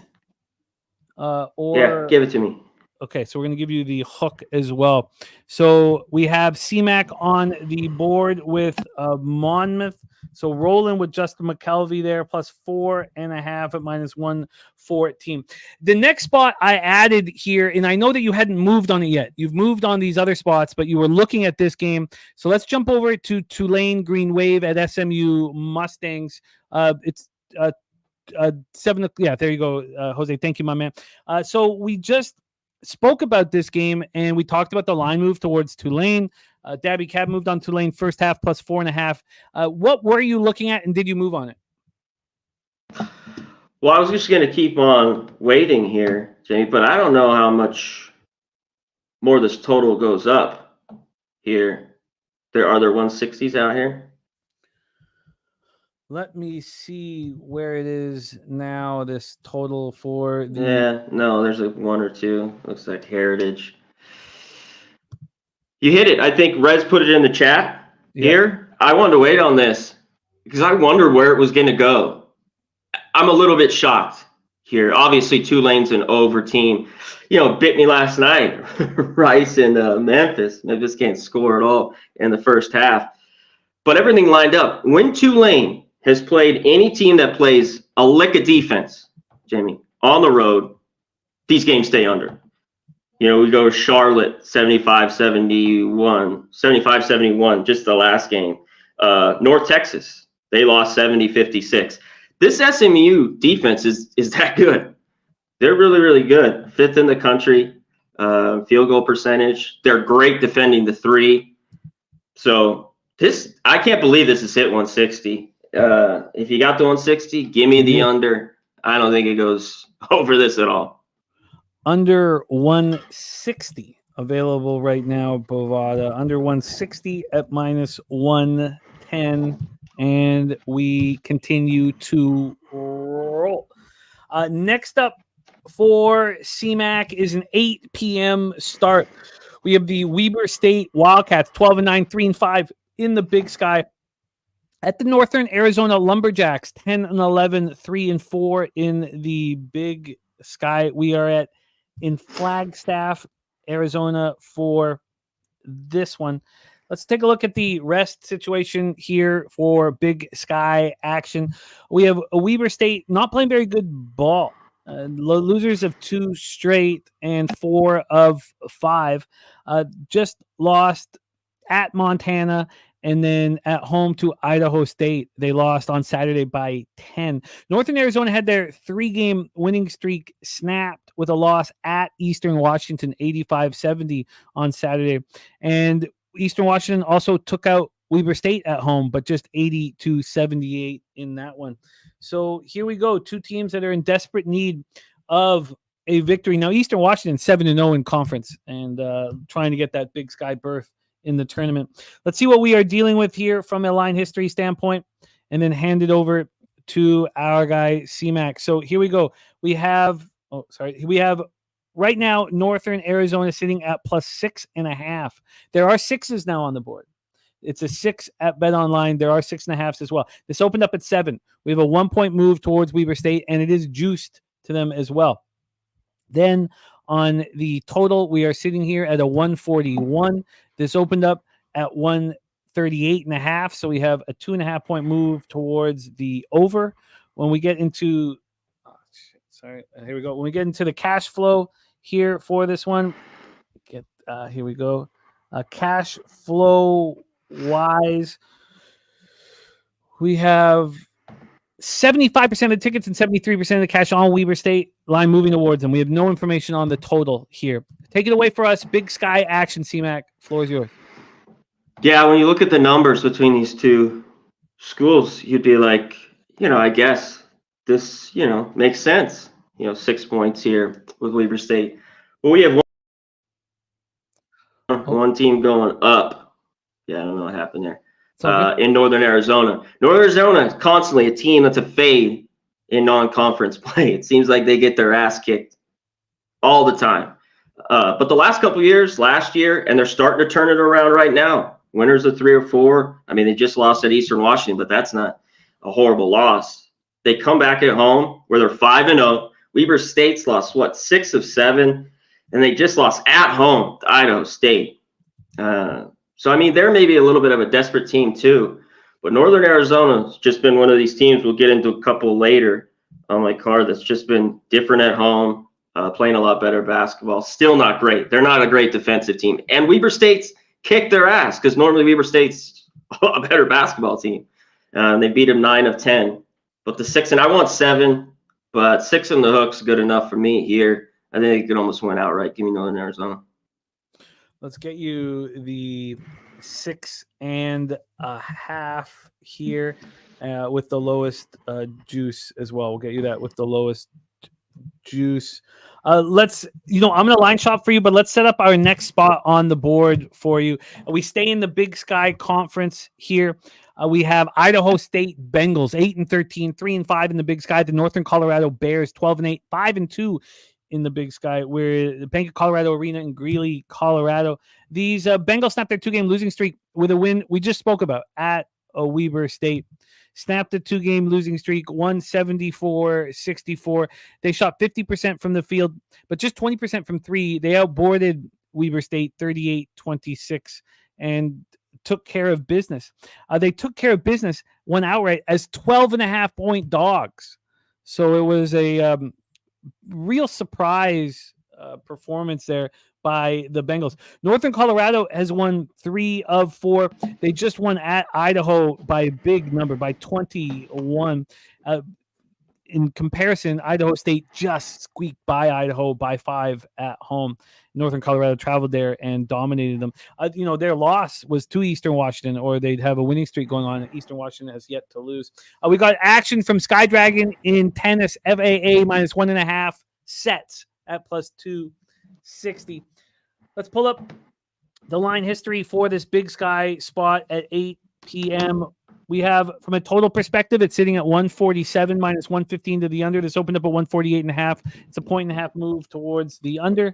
And then from a spread perspective, we are sitting here with Northern Colorado as 9.5-point favorites. 9.5-point favorites. This opened up at 9, got up to 10. It's sitting at 9.5 right now for Northern Colorado. Cash-wise here in this one, we have move over here. We have 75% of the tickets and 66% of the cash on Idaho State. Northern Colorado has a needle moving towards them with just 25% of the tickets and 34% of the cash. Take it away for us, CMAC. Do you believe in what you saw from the Bengals against Weber State, or is Northern Colorado going to give them a quick lesson on how bad they are? Take it away. We're in Greeley, Colorado. Yeah, I think Idaho State could maybe hang around, but they're a team that I mostly want to back just at home. I didn't want to get involved after we talked about the over yesterday, but when, I got to get over those things when I just see this is green light and this is green light, the biggest over on the board. Idaho State's been 13-6 to the over too. Now, their totals are always usually 130s, low 140s, but they've gotten over that all year long. Northern Colorado team, 12-5 to the over. They're usually in the 150s. So this is brought down, with Idaho State here, a little bit slower paced team, a little bit better defense. But why Idaho State will score here is because Northern Colorado doesn't play a lick of defense at all. And they can just run and gun here at home. They've been one of the best over teams for me too this year. The last 10, they're 7-2-1. I got to be on the over here at home. They should easily get in the mid 80s. I even wanted to double here. If I could find a good 77.5 team total with Northern Colorado, I was going to move on it, but I haven't looked at it this morning. Well, let's take a look and see what we can get you. The 147s we have on the board. There are 147.5s as well, but we can give you the over 147 at minus 105. So low VIG here for CMAC, over 147 at minus 105. And then we have, let's pull up the team total possibility for you here at 8 p.m. And here it is. So we have 76.5 for Northern Colorado at minus 116. Give it to me. They're going to get it. They hit this nonstop. I mean, 2 games ago, they did it on the road at Eastern Washington. They only got 74. At home, they score 90. And one thing with Idaho State, they play these other teams in this conference where we really don't see it, maybe Portland State, but the glaring spot is at Denver, another over team that's been, kind of mirror image to Northern Colorado. Even their defense might be a little worse. That game was, I believe, 95-84. So just points. I'll double up here. Bunk Hoots in the house. Great to see you. Northern Colorado team total over 76.5. interesting, when we take a look at all the books are moving towards North Colorado, except for Pinnacle. That's just standing still on Northern Colorado here. Their defense laying these points is not where I would want to be. You know what I mean? And Idaho State's not great, but I think it's them or nothing. Well, that will help me stay. I had some interest in Northern Colorado, but that interest is evaporated. Let's move on to the next spot on the board. We've talked about spots where we have multiple cappers on the same side. Well, that happened with us with Southern Utah in their last game. That was on Thursday. We had both Mikey and Dave Rogers on Southern Utah. And so, we moved on them and they won outright at Tarleton State. They won outright as 6.5 or 6 point dogs. They won by 3. It was very impressive. So let's see the situation here for UT Arlington Mavericks. 9-11, 4-5 in the WAC at the Southern Utah Thunderbirds. 8-12, 3-6 in the WAC. We're at America First Event Center in Cedar City, Utah. We have UT Arlington on a 2-game losing streak. They lost last game to Grand Canyon. They lost to Grand Canyon 67-61. That was at home. They shot 22.7% from 3. That wasn't the biggest problem. They turned the ball over 25 times in the loss. They were 5.5 point dogs. They lost by 6. 25 turnovers for UT Arlington. And Southern Utah's now won 3 of 4.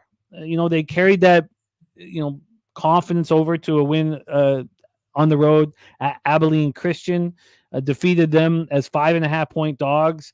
Dominated the second half of that game. So Southern Utah playing with confidence here. Let's take a look at the line history and the cash flow for this one. This one pops off at 8:30 p.m. We have Southern Utah a favorite now, -1 and -110. So that is where they opened. They opened at -1, -110.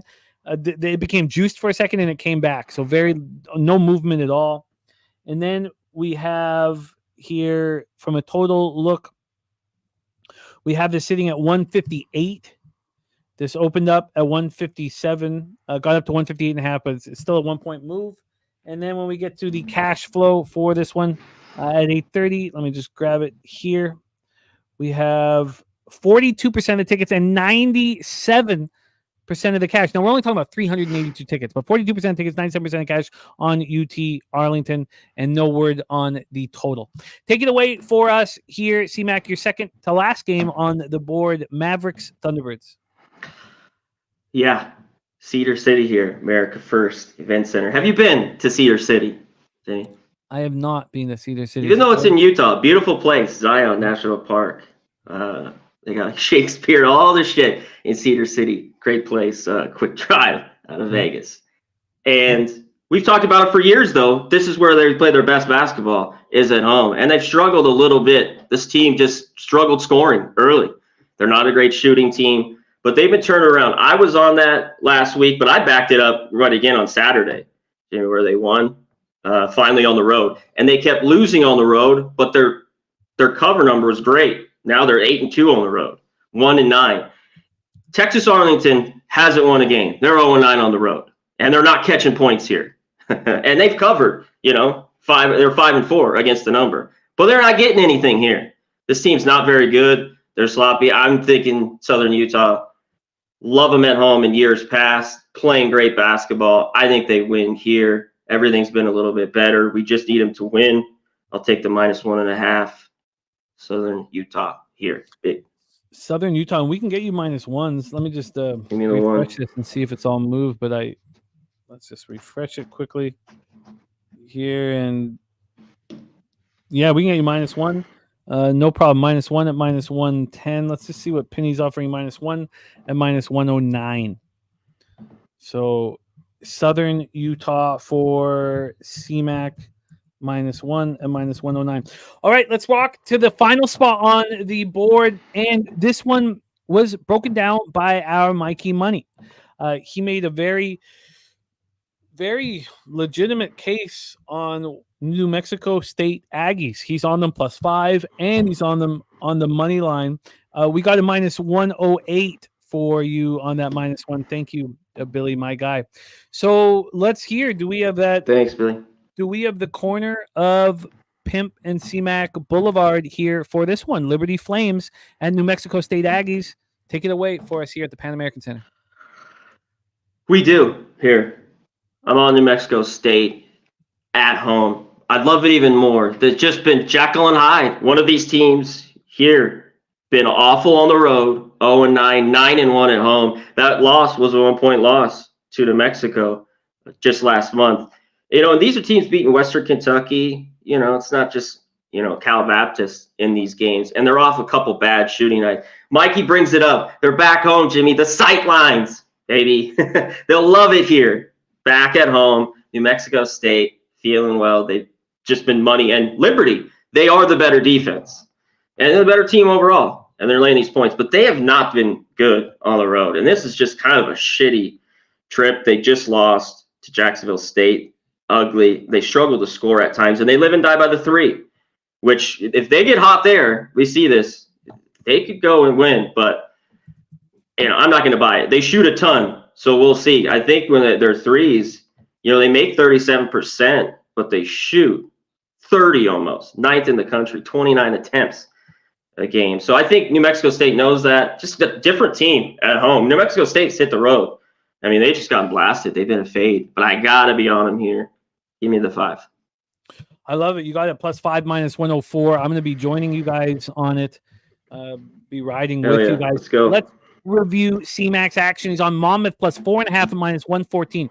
He's on the under 160 in Tulane SMU. Weber State, Northern Arizona, we stayed off.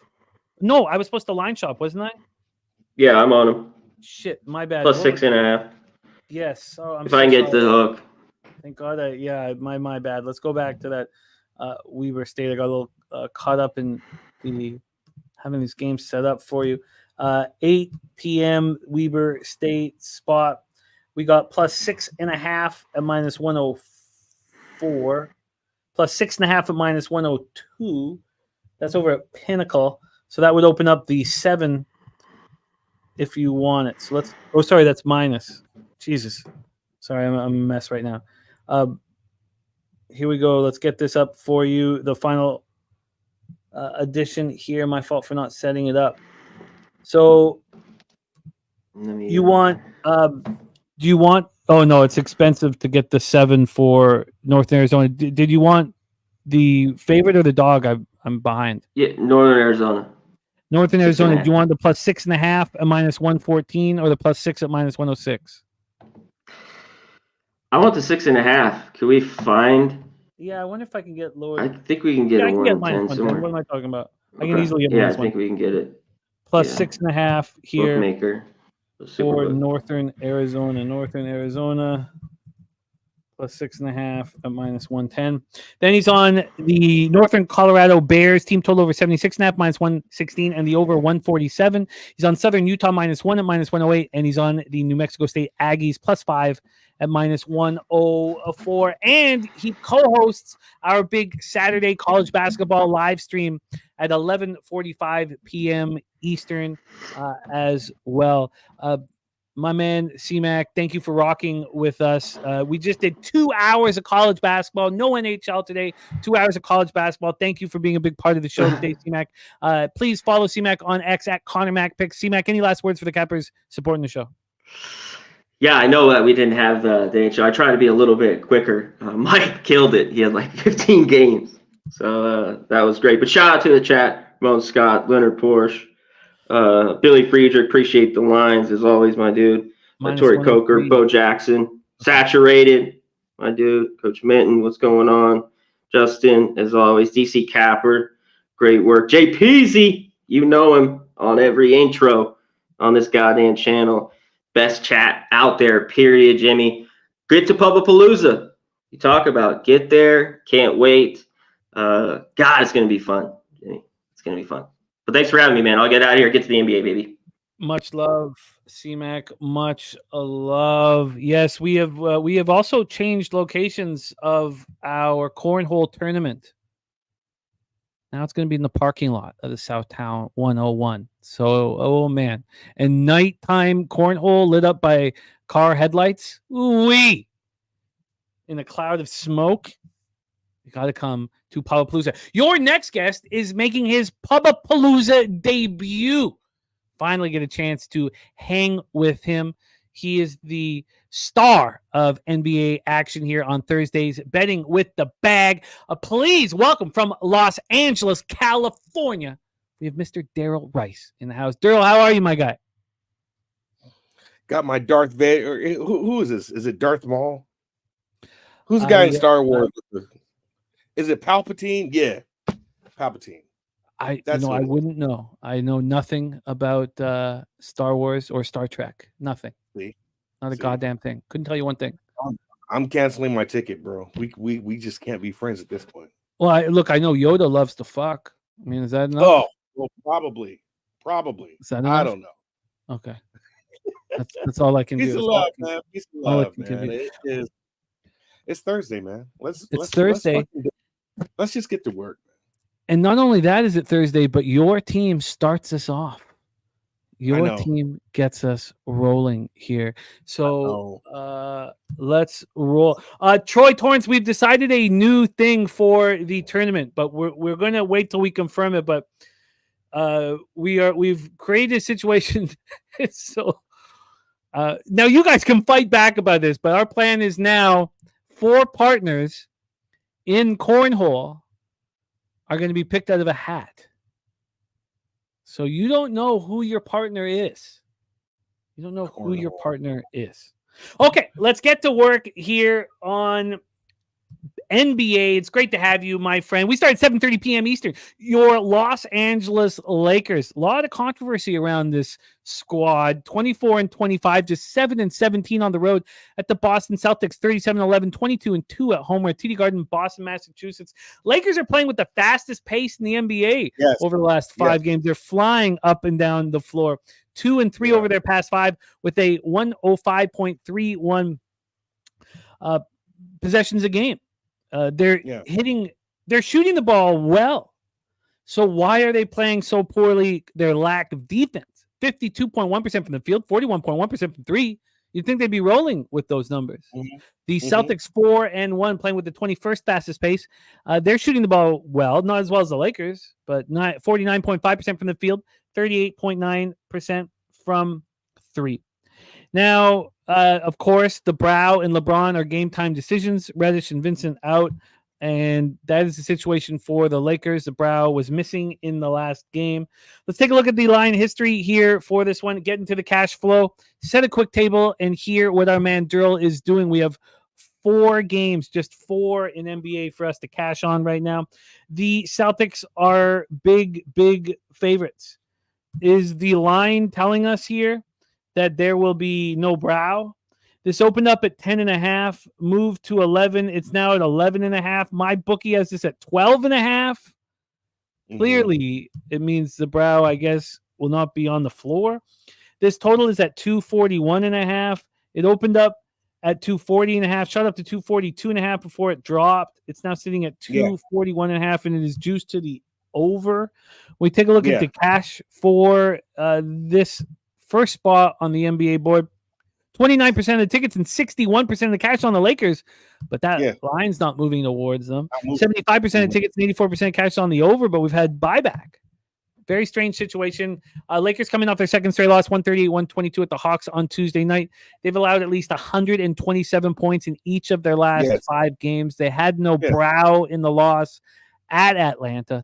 Celtics coming off their second straight win, 129-124 at home over the Pacers on Tuesday night. 81 points the Celtics put up in the first half. Unbelievable. They are averaging 120.4 points per game. That's 5th in the NBA.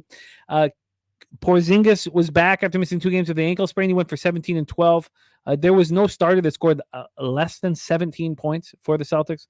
And they beat these Lakers 126-115 on the road in the only meeting between these teams this year. Porzingis went for 28. It was on Christmas. And the Brow put up a game-high 40, and it didn't matter. Take it away for us, Darryl. What the hell are you doing with these Lakers tonight? So, I mean, this game screams over. This is an over game, right? You're talking about the pace and the efficiency, or the pace of the Lakers versus the efficiency of the Celtics. So the Celtics don't have to play fast, but they are very efficient in their shooting, right? But this is points. So Giroux's going to be on Bron. So you don't want to probably look at Bron's points there. Probably more his assists, right? You have Derek White that'll be on D'Lo, who is actually playing his ass off, man. Like every time they talk about trading D'Lo, he starts playing a little better. But he's playing exceptionally better right now. So in his 5-game stretch, man, he's already hit his career high as far as points. He is hitting his points props because they're putting him at around 18, 21 points.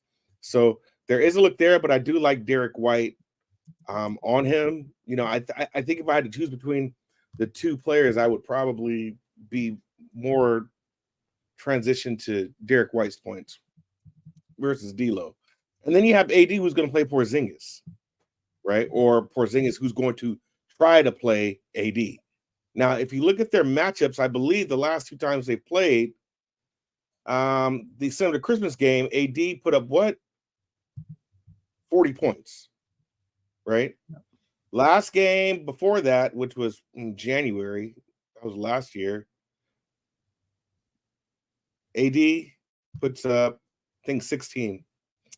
All in all, I just think this is a spot, honestly, where AD is going to fucking cook. He is going to cook. Bottom line. This is an AD spot. He didn't play last game. He's going to play this game. I mean, as far as them being questionable on the injury reports, we know how this goes with AD and Brown. They're on it regardless, right? Now, the reason I felt the spread is too big, but the line is also telling me everything I need to know is these motherfuckers are getting blown out. And now there's disarray happening in the Lakers locker room. You saw the post presser with Bron actually about to go off, but he got cut off by a reporter. And he was like, yeah, I'm glad you cut me off because he was about to say some shit. You saw the video with Bron looking crazy at Darvin Ham for a play he was trying to set up. And Bron is like, what the fuck, right? What's going on here? And then everyone saw the tweet with Bron leaving the hourglass, right? So this could be telling. Because Bron is so passive aggressive, he's going to make sure it means a lot of things and not just one thing. And we all know that is probably pointing to Darvin Ham's time being almost up, right? But this could also mean, yo, man, I might be out of here if we don't do some shit about what's going on with this goddamn team right now, and more specifically the coach. So you still have Darvin Ham in the month of February now. We're still trying to figure out the starting 5. It's just not looking good for him right now. So all in all, I do believe the Lakers are in disarray, but it's a primetime game. It's a rivalry game. So they will play this game. And I just feel right now that with the line telling me that this is a Boston blowout, it's also telling me it's going to be a lot of points. 8 of the last 10 games for the Lakers have gone over. The Lakers are going to go over in this game. So I got the line at 241. I believe it's 242 now in some books, but I took the over. This game, I don't want to look at a side. It probably will be a blowout. The Lakers right now, to me, just look cooked with how they played against Atlanta and Houston. So just give me the over here. I will give you the over, but looking at this line, I mean, it's at 12.5 at my bookie. You know, I know the guy who runs that book. There's no way this would be a 12.5 if the Brow and LeBron were playing. Yeah, so one of them are going to play, right? You already have the only props I didn't see were D'Lo's. So right now, I believe the Brow is going to play. As a matter of fact, I stepped on his props as well. I got his line at 24.5 for his points. So maybe they might cancel out, or maybe one of them might not play, but I think the Brow's going to play here. The Brow and Bron's points were both at 24.5. I believe the Brow's points have actually gone up to 25.5. I mean, this is extremely suspicious. I do not. I can't. There's just no world where the Lakers coming off a loss with the Brow getting a day off would come in as 12.5 point dogs. There's just So one of them, you're saying both of them are not playing? No, I'm just saying that one of the other is not going to play, right? And it's probably going to be LeBron who doesn't play. Oh, yeah. This is a tricky spot here, but let's get you that over. Right now we have a 241.5 over 241.5 at minus 109 for Darryl. Over 241.5 at minus 109. You are locked in. Just fishy. Did you still get the 25? What did you I got 80's points at 24.5. Did it not move up on your book? We could take a look at a couple books here, but we'll start with why don't we start with Pinnacle. Pinnacle has 80's points at 25.5, heavily juiced to the under. Yeah, so I guess because it went up 24.5 to 25.5. I screwed up yesterday. I told everybody that I was going to break my rule. I was thinking about breaking my rule on player props with Kobe White because he's going back to North Carolina, and it was the 35.5 points, rebounds, and assists. He went for 35 points alone, but the 35.5 or 35.5 for 34. I can't remember. I think it was 34.5 points, rebounds, assists. It was minus 110 to the over, minus 120 to the over at Bet365. At Pinnacle, it was plus 126 to the over and minus 149 to the under, and I let that take me off of the bet. Too Easy Beat says LeBron won't lose tonight. Bron shows up in big games. Well, the line is telling us that either he or the Brow will not be showing up in uniform. So we'll see how this ends up banging out. You saturated, you nailed it there. Play, though. I mean, somebody's got to play. I don't think both of them would be out. I don't know. I mean, and the line actually had gone down, didn't it? No, it's gone up. It's only going up. It's 12.5 now at some books. So, all right, well, let's roll on. Next up, 7:30 p.m. Eastern, we have the Indiana Pacers, 27-21, 11-12 on the road to the New York Knicks, 31-17, 17-5 at home at Madison Square Garden in New York. The Pacers 3-2 over the past 5, ninth fastest pace in the league, 100.5 possessions a game. Goes down 3 or 4 possessions a game without Halliburton, who did return, missing 10 of 11 games with that strained hamstring. Came back on Tuesday in that 129-124 loss at the Celtics. 13 points, 10 assists in 22 minutes. And, of course, the big story, everywhere is whether or not he'll lose the $40 million for not playing 65 games. Right. He's really trying, man. That's the crazy thing. That guy's just too big. That's a lot of money. It's a lot of money. It's hard to have compassion, honestly, when he's either going to make $203 million or $243 million, but it's a lot of money. Let's talk about the situation here, line-wise. We're sitting here with a total of 236. Open up at 238.5. We have a 2.5 point drop. Then from a point spread scenario, we have a -3 for the Knicks. This opened up at 3.5, got up to 4. It's now down to 3. So we have a half-point move towards the Pacers. When we get to the cash flow for this one, on the total, you have 25% of the tickets, 34% of cash on the over. We've seen it drop. On the spread, you have 35% of tickets and 78% of the cash on the Knicks. But the line's moving towards the Pacers. The Knicks are playing, really strong basketball. 8 straight wins, handling injuries. Randall out indefinitely with the separated shoulder. OG Anunoby day-to-day with the right elbow injury. And get used to that, Knicks fans. He misses a lot of games. And but Knicks went 14-2 in January. They're just playing very good ball, and the Pacers had their 3-game winning streak snapped in that loss at the Celtics on Tuesday. The Knicks playing the slowest pace in the league, 92.1 possessions a game, 50% from the field, 39.2% from 3. So, do you I do not think OG is going to play. No, I think he's going to miss the most important games that the Knicks play. He's not going to play every game in the playoffs. I mean, you're going to have to. They're. It's not all fucking glory with OG. I know that it might feel that way with the Knicks coming off the 14-2 January. The last time they had a 14-2 month. The last time they won 14 games in a month, they lost in 7 games to the Rockets in the NBA championship. So I understand the Knicks fans are excited. Take it away for us here, Darryl. Pacers, Knicks. Yeah, the first game Randall went out was the Miami game, right? He got hurt in the Nuggets game. Blew them the fuck out, right? Gets hurt.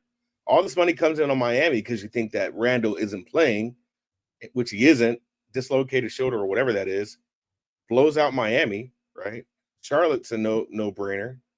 They cover that spread and smack Utah. So they're not only winning games, but they're covering spreads, right?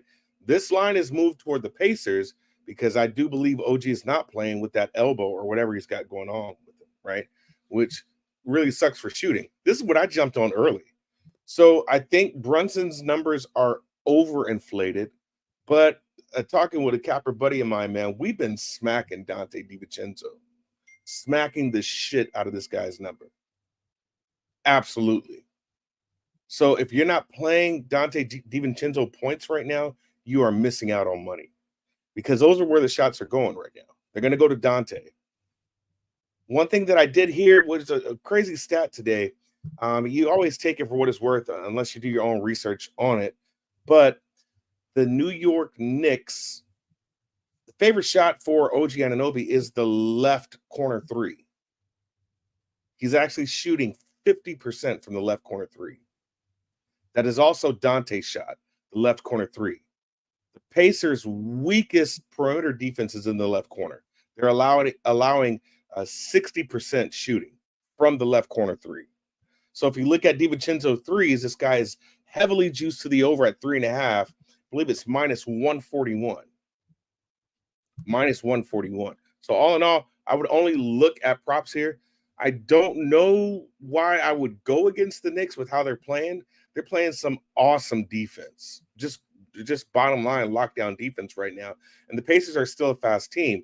But, I mean, that team is completely changed without the identity or without the play of Halliburton on that squad. So it's too many moving parts for me. And the only thing I could see that is a lock is Dante DiVincenzo points at over 18.5. Dude had his points were 19.5 rather. Last game, he had 19 in the first half. Yeah, I finished with 33, right? Yeah. Minus 128, we have that at Pinnacle over 18.5. Do you want it? Yes. Over 18.5 points for Dante DiVincenzo. Yeah. The only reason why I see that line moving the way it is with how good the Knicks are is because OG is not playing. I think that's a telltale sign there. So that's just really, really good room for Dante. Mikey Money on Hartenstein over 9.5 boards. So will Anunoby be out there? The expectation from the market is no. Will Halliburton be out there? The need for $40 million more dollars says that it's likely. Mather and McConnell also game time decisions. That is the situation. Ugly. I'm sorry if I said lock. I apologize because nothing's a lock. So sorry about that, Nate. It's all good. Yeah, it is not a well, there's no such thing in sports gambling. Yeah. But let's move on here. Next up for us, more horrific injury stories. 8 p.m. Eastern, Cleveland Cavaliers 29-16, 12-8 on the road. Memphis Grizzlies 18-29, 5-16 at home. FedEx Forum, Memphis, Tennessee. I did catch the Pistons yesterday. They covered for me. Cleveland 4-1 over their past 5. That game was in jeopardy. First half of a back-to-back. Fading teams on the first half. Fading favorites. Big favorites on the first half of back-to-backs being my best angle all year. 98.90 possessions a game, 15th in the league. 49.8% from the field, 38.5% from 3. Memphis 3-2 over their past 5. Playing with a lot of heart. 96.3% possessions a game. That's 27th. So 4th slowest in the league. 44.5% from the field and 39% from 3. Bo Jackson says Pacers money line is the play. And also Joshua Alexander saying Pacers money line, the easy call there. Yeah. And Justin McKelvey says Pacers have the Kings tomorrow. So keep in mind that about Halliburton. Halliburton won't be in both. That's an important point. But you'd think that Hallie would want to play at Madison Square Garden. But I feel you. All right, so let's roll here. Set this up for our guy Darryl. So move over there. I apologize. I got too many things up now. Okay, here we go. So spread wise, we're sitting here with Memphis as 8-point dogs. You can get 8.5. This opened up at 6.5. It's just been moving towards the Cavaliers, and I just don't see why everybody's going to be in the lineup for Cleveland when they struggled for so long to get players healthy. I mean, are we really going to sit here and expect, Mobley in the lineup in the back-to-back? Maybe. This total is at 215.5. It opened at 218.5, so we have a 3-point drop here. And then cash-wise, you have 34% of tickets and 53% of the cash on the Grizzlies. You could say, well, that looks like bigger bets, which you would think would be sharp action. But the line is moving briskly towards the Cavaliers. 84% of tickets, 97% cash on the under. Now that has moved 3 points here. That's moved 3 points. Troy Torrance says road favorites between 7 and 9 are 65% against the spread this season. And as long as the home team is getting 50% of spread money, undefeated against the spread. Wow, that's a big number. Cavs on the second half back-to-back after winning their third straight game, 128-121 at home over the Pistons last night. 11-1 over their last 12 games. Spider went for 45. Darius Garland back. That's his first game since breaking his jaw. I mean, that's a little different. Coming back from breaking a jaw. I mean, you're not talking about a lower body injury that he should be able to go. Mobley's now played 2 games following a 22-game absence. It's unbelievable how well they've been playing. Grizzlies coming off their second straight loss, 103-94 at home over the versus the Kings on Monday. Jaren Jackson Jr. finished with 22 points. Aldama finished with 16. Scottie Pippen Jr. 12-5 in his first NBA start. So Bane, Smart out. Of course, we know that Ja and Steven Adams are out. Brandon Clark and Derrick Rose on the injured list. Now it's possible that Rose could come back. He's slated to come back at some point during the team's next 3 games. Will it be here? Take it away for us here at Darryl Cavaliers. I'm not touching this game, bro. I'm really not touching this game at all. I was watching a show that said this is probably a really, really good place to take Memphis team total under 104, right? Because who is going to score on the squad? Who is scoring on this fucking squad? Like you're like 2 players away from starting to call up people from the G League to play, right? And we do know, yes, the Cavs are fully healthy, if you want to say that. They've got everybody back. You got Garland on a minutes restriction. You do have Mobley, right? So the defense is there. Cleveland's playing really good ball, if you want to say that. It is a back-to-back, and you still got an 8 number, right? So I believe Spider went for what, like 40 yesterday? 45. Yeah. So he balled out, right? That was the front end of a back-to-back, and you're playing a team that has absolutely no one on the floor.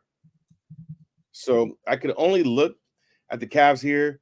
That's only because how good they've been playing. They do have everyone back. I just don't know where the motivation is, right? I mean, they're playing good defense just like the Knicks are.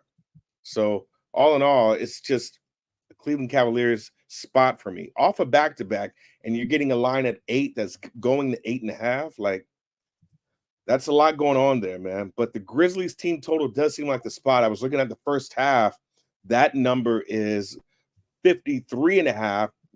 Grizzlies are second to last in the league in first half points at 52. Cavaliers are allowing 55 points, and I believe that first half number is 53.5. So all in all, it's kind of, if you want to call it, razor sharp there. But for the most part, I just don't have any interest in this game when you don't have anybody playing. Who the fuck is going to ball out? Nobody.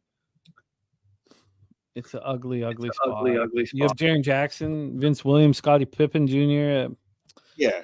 Scottie Pippen Jr., bro. Come on. Like, I had to take a double take. I really thought that man was out of the league.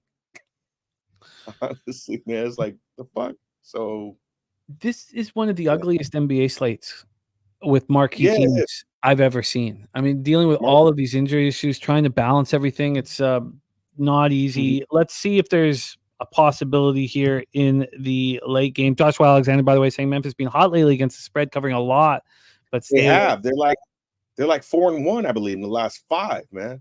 So they are putting bums out on the floor, But if you're going to look at props, you can't look at Jaren because his numbers are going to be inflated, right? You can look at Vince Williams. I think he's another guy that I actually bet on and lost his number by the hook the last time I played him. It was a couple of weeks ago. So, yeah, man, they have been covering spreads, but that 8 says a lot for a team off of back-to-back. So, I mean, that'll probably get to 9 before tip-off. You think that'll get to 9?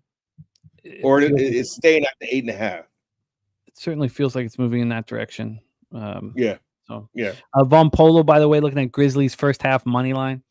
Let's roll into our last spot on the board, our last spot on the show, 10 p.m. Eastern.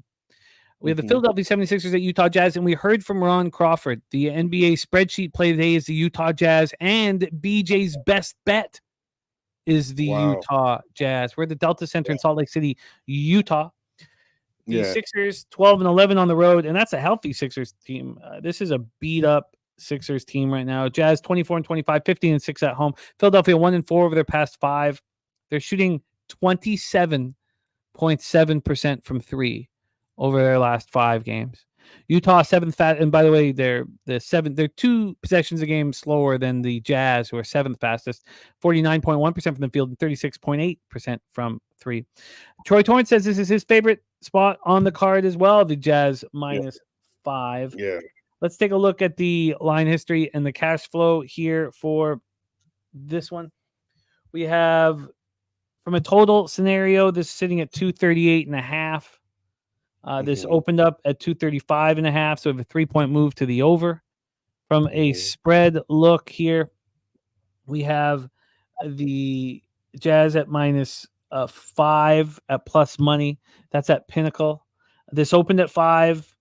It got up to 5.5. This got up to 6. Then it dropped. It's strange, very strange. So this was moving in the Jazz direction, and then it stopped. It's exactly where it opened. And then for the total, you have 30% of tickets and 87% of the cash on the over. You have these big bets here on this over, and it's climbed, 3 points. So that's all. That all makes sense. Sharon's got it. Let's see what Sharon is saying. Sexton points over. From a spread look here, you have 75% of tickets and 88% of cash on the Jazz, and this line is not moving. This line is not moving. Maxey out. Maxey's out, yeah. Embiid, we know he's out. He's under the MRI on his left knee. Yeah. Maxey, they played the last 3 games without him. And Nicholas Batum held out for left hamstring tightness. That's one thing you could say. This line's not moving because, maybe Maxey's going to be back. He's a game time decision. Yeah, everybody else that could be it. Yeah, if Maxey isn't there, then yeah. So, but Sharon called it on. He hit the nail on the head with that. I have been playing. Another buddy of mine smacks the shit out of Colin Sexton points, and they just hit. The thing that I haven't liked is his minutes are all over the place. But if he's going to play some minutes, man, he's going to go over that 18.5, right? So Colin Sexton's points is the way to go, and his threes. But the books might have adjusted. He was really just sitting at 1.5 threes, man. But he might have gotten up to 2.5 now. But I'll look a little more into this here. Other than that, yeah, the Jazz is a spot. I mean, this is their Phillies 5th road game before they go back home, I believe. These guys are just ready to go home, to be honest. They're just ready to go home, man. You lose to Golden State. You barely put up 107 there. You lose to Portland. You let Portland put up a $130 on you, bro. You lose to Denver, 105 there. You lose to Indy, 122, which is, these are high-scoring games with Indy. But, yeah, man, you lost to these 4 squads. You've lost these 4 squads, man. And so I just think they're just on a downward spiral right now. And I don't think this is the game that they'll get right in, especially at elevation, right? So, again, I just feel that this is a Jazz spot. I'm pretty cool on it. I haven't played this game. I probably won't. But I do believe a really good spot is what Sharon had already called. and that is look at Colin Sexton points. Well, if you're interested in Sexton props, he's got assists at 6.5, heavily juiced to the under, plus 130 to the under. Points at 18.5. That's juiced heavily to the over. Yeah, there you go. Is it like what? Is it in the 20s? 124? Minus 135 is the over 18.5. Yeah. The 3-point field goals are 1.5. Is there anything that you're interested in? His threes are over 1.5. Yeah, heavily juiced to the under. Yeah, 18. See, I don't like that. I just don't know what his minutes are like. I have to look more into that because his minutes have kind of been off and on. So, I don't know.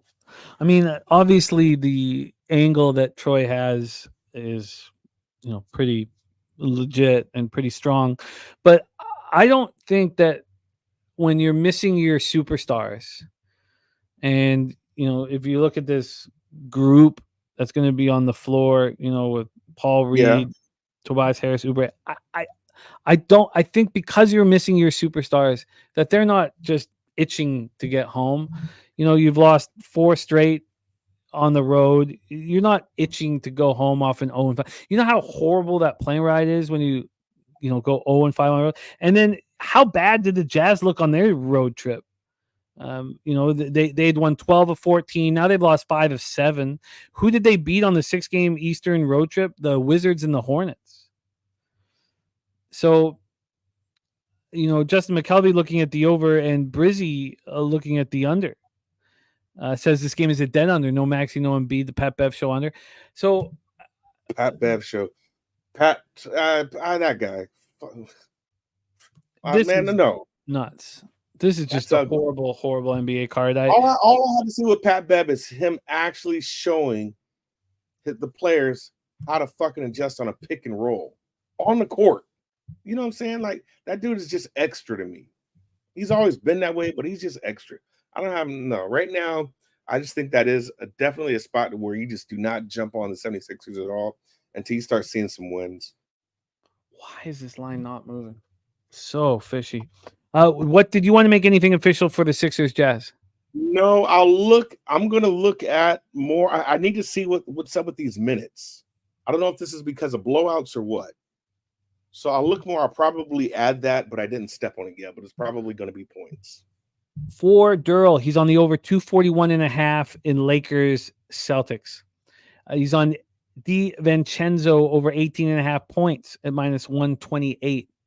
At this point, he's stayed off of Cavaliers, Grizzlies, and he has stayed off of Sixers, Jazz. We do have both BJ's best bet in the spreadsheet play today on the Utah Jazz. Hopefully, I probably might follow that if BJ and Ron are on there. I also did step on 24.5 points. Sorry, say that again. I did step on AD at 24.5 points over. Okay, is that available right now? I've already stepped on that. So I wouldn't be surprised if those points, if he's at 25.5. Yeah, I went to 25.5 on Pinnacle. Did you want to make the AD spot official? Yeah. Okay. I Okay. stepped on it already. Let me see. If anybody can find a 24.5, please let us know. I'm going to take a look here for AD. I mean, this is Can someone tell me if bronze points went past 24.5? Yeah, no, they're bronze at 24.5 at a pick'em. Okay. AD's at 25.5. That tells me, if I'm looking at it, maybe Bron doesn't play, but AD does. Well, one of them's out. I mean, there's just was probably Bron. There's no world where they're both in and they're 12.5 point dogs. Yeah, I don't think they're both out, honestly. AD is playing, Bron probably isn't. So we can get you over 25.5 at minus 110 if you want it. Oh, here we over 25.5 at minus 107 if you want. So I'll lose by the hook if he hits 25. Let's take it. I'll step on it. Like I said, my number is 24.5. For the sake of the show, I'll give you 25.5. Especially if Bron isn't playing. Yeah, Mikey doesn't think Bron will be playing. So over 25.5 points at minus 107. What an absolute mess. Absolute mess. I might just tail BJ and Ron with the Jazz. So I'll probably add that, but I gotta talk that out and do some more research on it. And I might add Colin Sexton points because that almost seems automatic. But I need to, like I said, look at his minutes. The minutes are just kind of weird to me. Like I think one game he played 16 minutes, and then he'll play 30, and then they kind of go up and down. Well, next Thursday we have a big, beautiful slate. So we'll just wait till then. With 10 games next Thursday, so we'll focus on next Thursday's action. I'll have some wine. I'll have some wine next Thursday. As you should. There it is. There is NBA here for Thursday, February 1st with our man Darryl in the house. Please follow Darryl on X at It's Darryl. And let's heat up, Darryl, my man. Go out there and get that cash. Any last words here for the Cappers supporting the show, my guy? Thanks to everyone out, man, out in the chat, out in NBA land, man. It's always a pleasure to talk ball. Jimmy, can't wait to see you guys in March. And man, let's win today. Next Thursday, let's show that we've had a winning day. So talk to you then. Much love. There he is, Darryl Rice in the house. All right, well, let's review all action here because that NBA card looks not enjoyable. Green Bay -12 for Mikey Money to get his day started. They were in control in the second half of this basketball game. Let's see what we have for a score right now. Can Mikey get his day off to a winning start? Always nice to start out in the black, and they're up by 23 right now. 79-56 on IUPUI. So great job, everybody who moved on Green Bay to get started. Mikey Money on App State, first half -3, full game -5.5. He's on William Mary +4.5 and Moneyline +170. He's on the under 155.5 -110. He's on North Carolina A&T, first half -2.5 -105. James Madison -19 -108. He's on the Denver Pioneers +2.5 -115. I am interested in the Denver Pioneers. The spreadsheet play today and Mikey Money both on Tennessee Tech, the Golden Eagles. He is on Nebraska. Jay's final take is on Nebraska. I'm definitely moving on Nebraska. I'm definitely moving on New Mexico State with Mikey and C-Mac. Mikey also on the money line there for New Mexico State +187. Youngstown State came close, +3 -110. The Mikey's on Oregon -2.5 -109. Kent Davies is on Youngstown State, first half money line, and he's on Robert Morris at +10, and Robert Franklin on the Idaho State, North Carolina, Colorado over 147.5. Daby Cab's on Tulane, first half +4.5 and -108, and he's on Oregon first half and full game double up spot on the Ducks. 1-of-1 Benny's on Stony Brook +7.5 against Hofstra. Says too many points for a team who hasn't covered the last 2 at home and beat Stony by only 6 in the first matchup. Favored 3.5. Give me Stony Brook +7.5 on the road to return the favor. That's from 101 Benny. Conor Mac's on Monmouth +4.5. He's on the under 160 in Tulane SMU. He's on Northern Arizona +6.5 at -103. He's on the over 147 in Idaho State, Northern Colorado. That is alongside our guy Robert Franklin. And then he's on North Carolina team total, Northern Colorado team total over 76.5 -116. He's on Southern Utah -1 and -108. And he's also on New Mexico State +5. At -104. We got a Smoking Tree in the house. Says Pacers +2.5 is a bag. Backing the Pacers to stop this New York Knicks winning streak. And that is our show for today. Do you want to say hi quickly? Okay, come here, sweetheart. My daughter's sick today. Oh, it's okay. It's okay. You want to say hi? You want to wish people good luck? Look, there's Jose. Hi, Jose. What up, E-Dog? You want to wish everybody good luck? Only one person. No, there's people watching. There's lots of people watching. See, well, it's just me, Al. It's just us. It's just us. It's just us. Don't worry. Okay, wish us luck. Come on.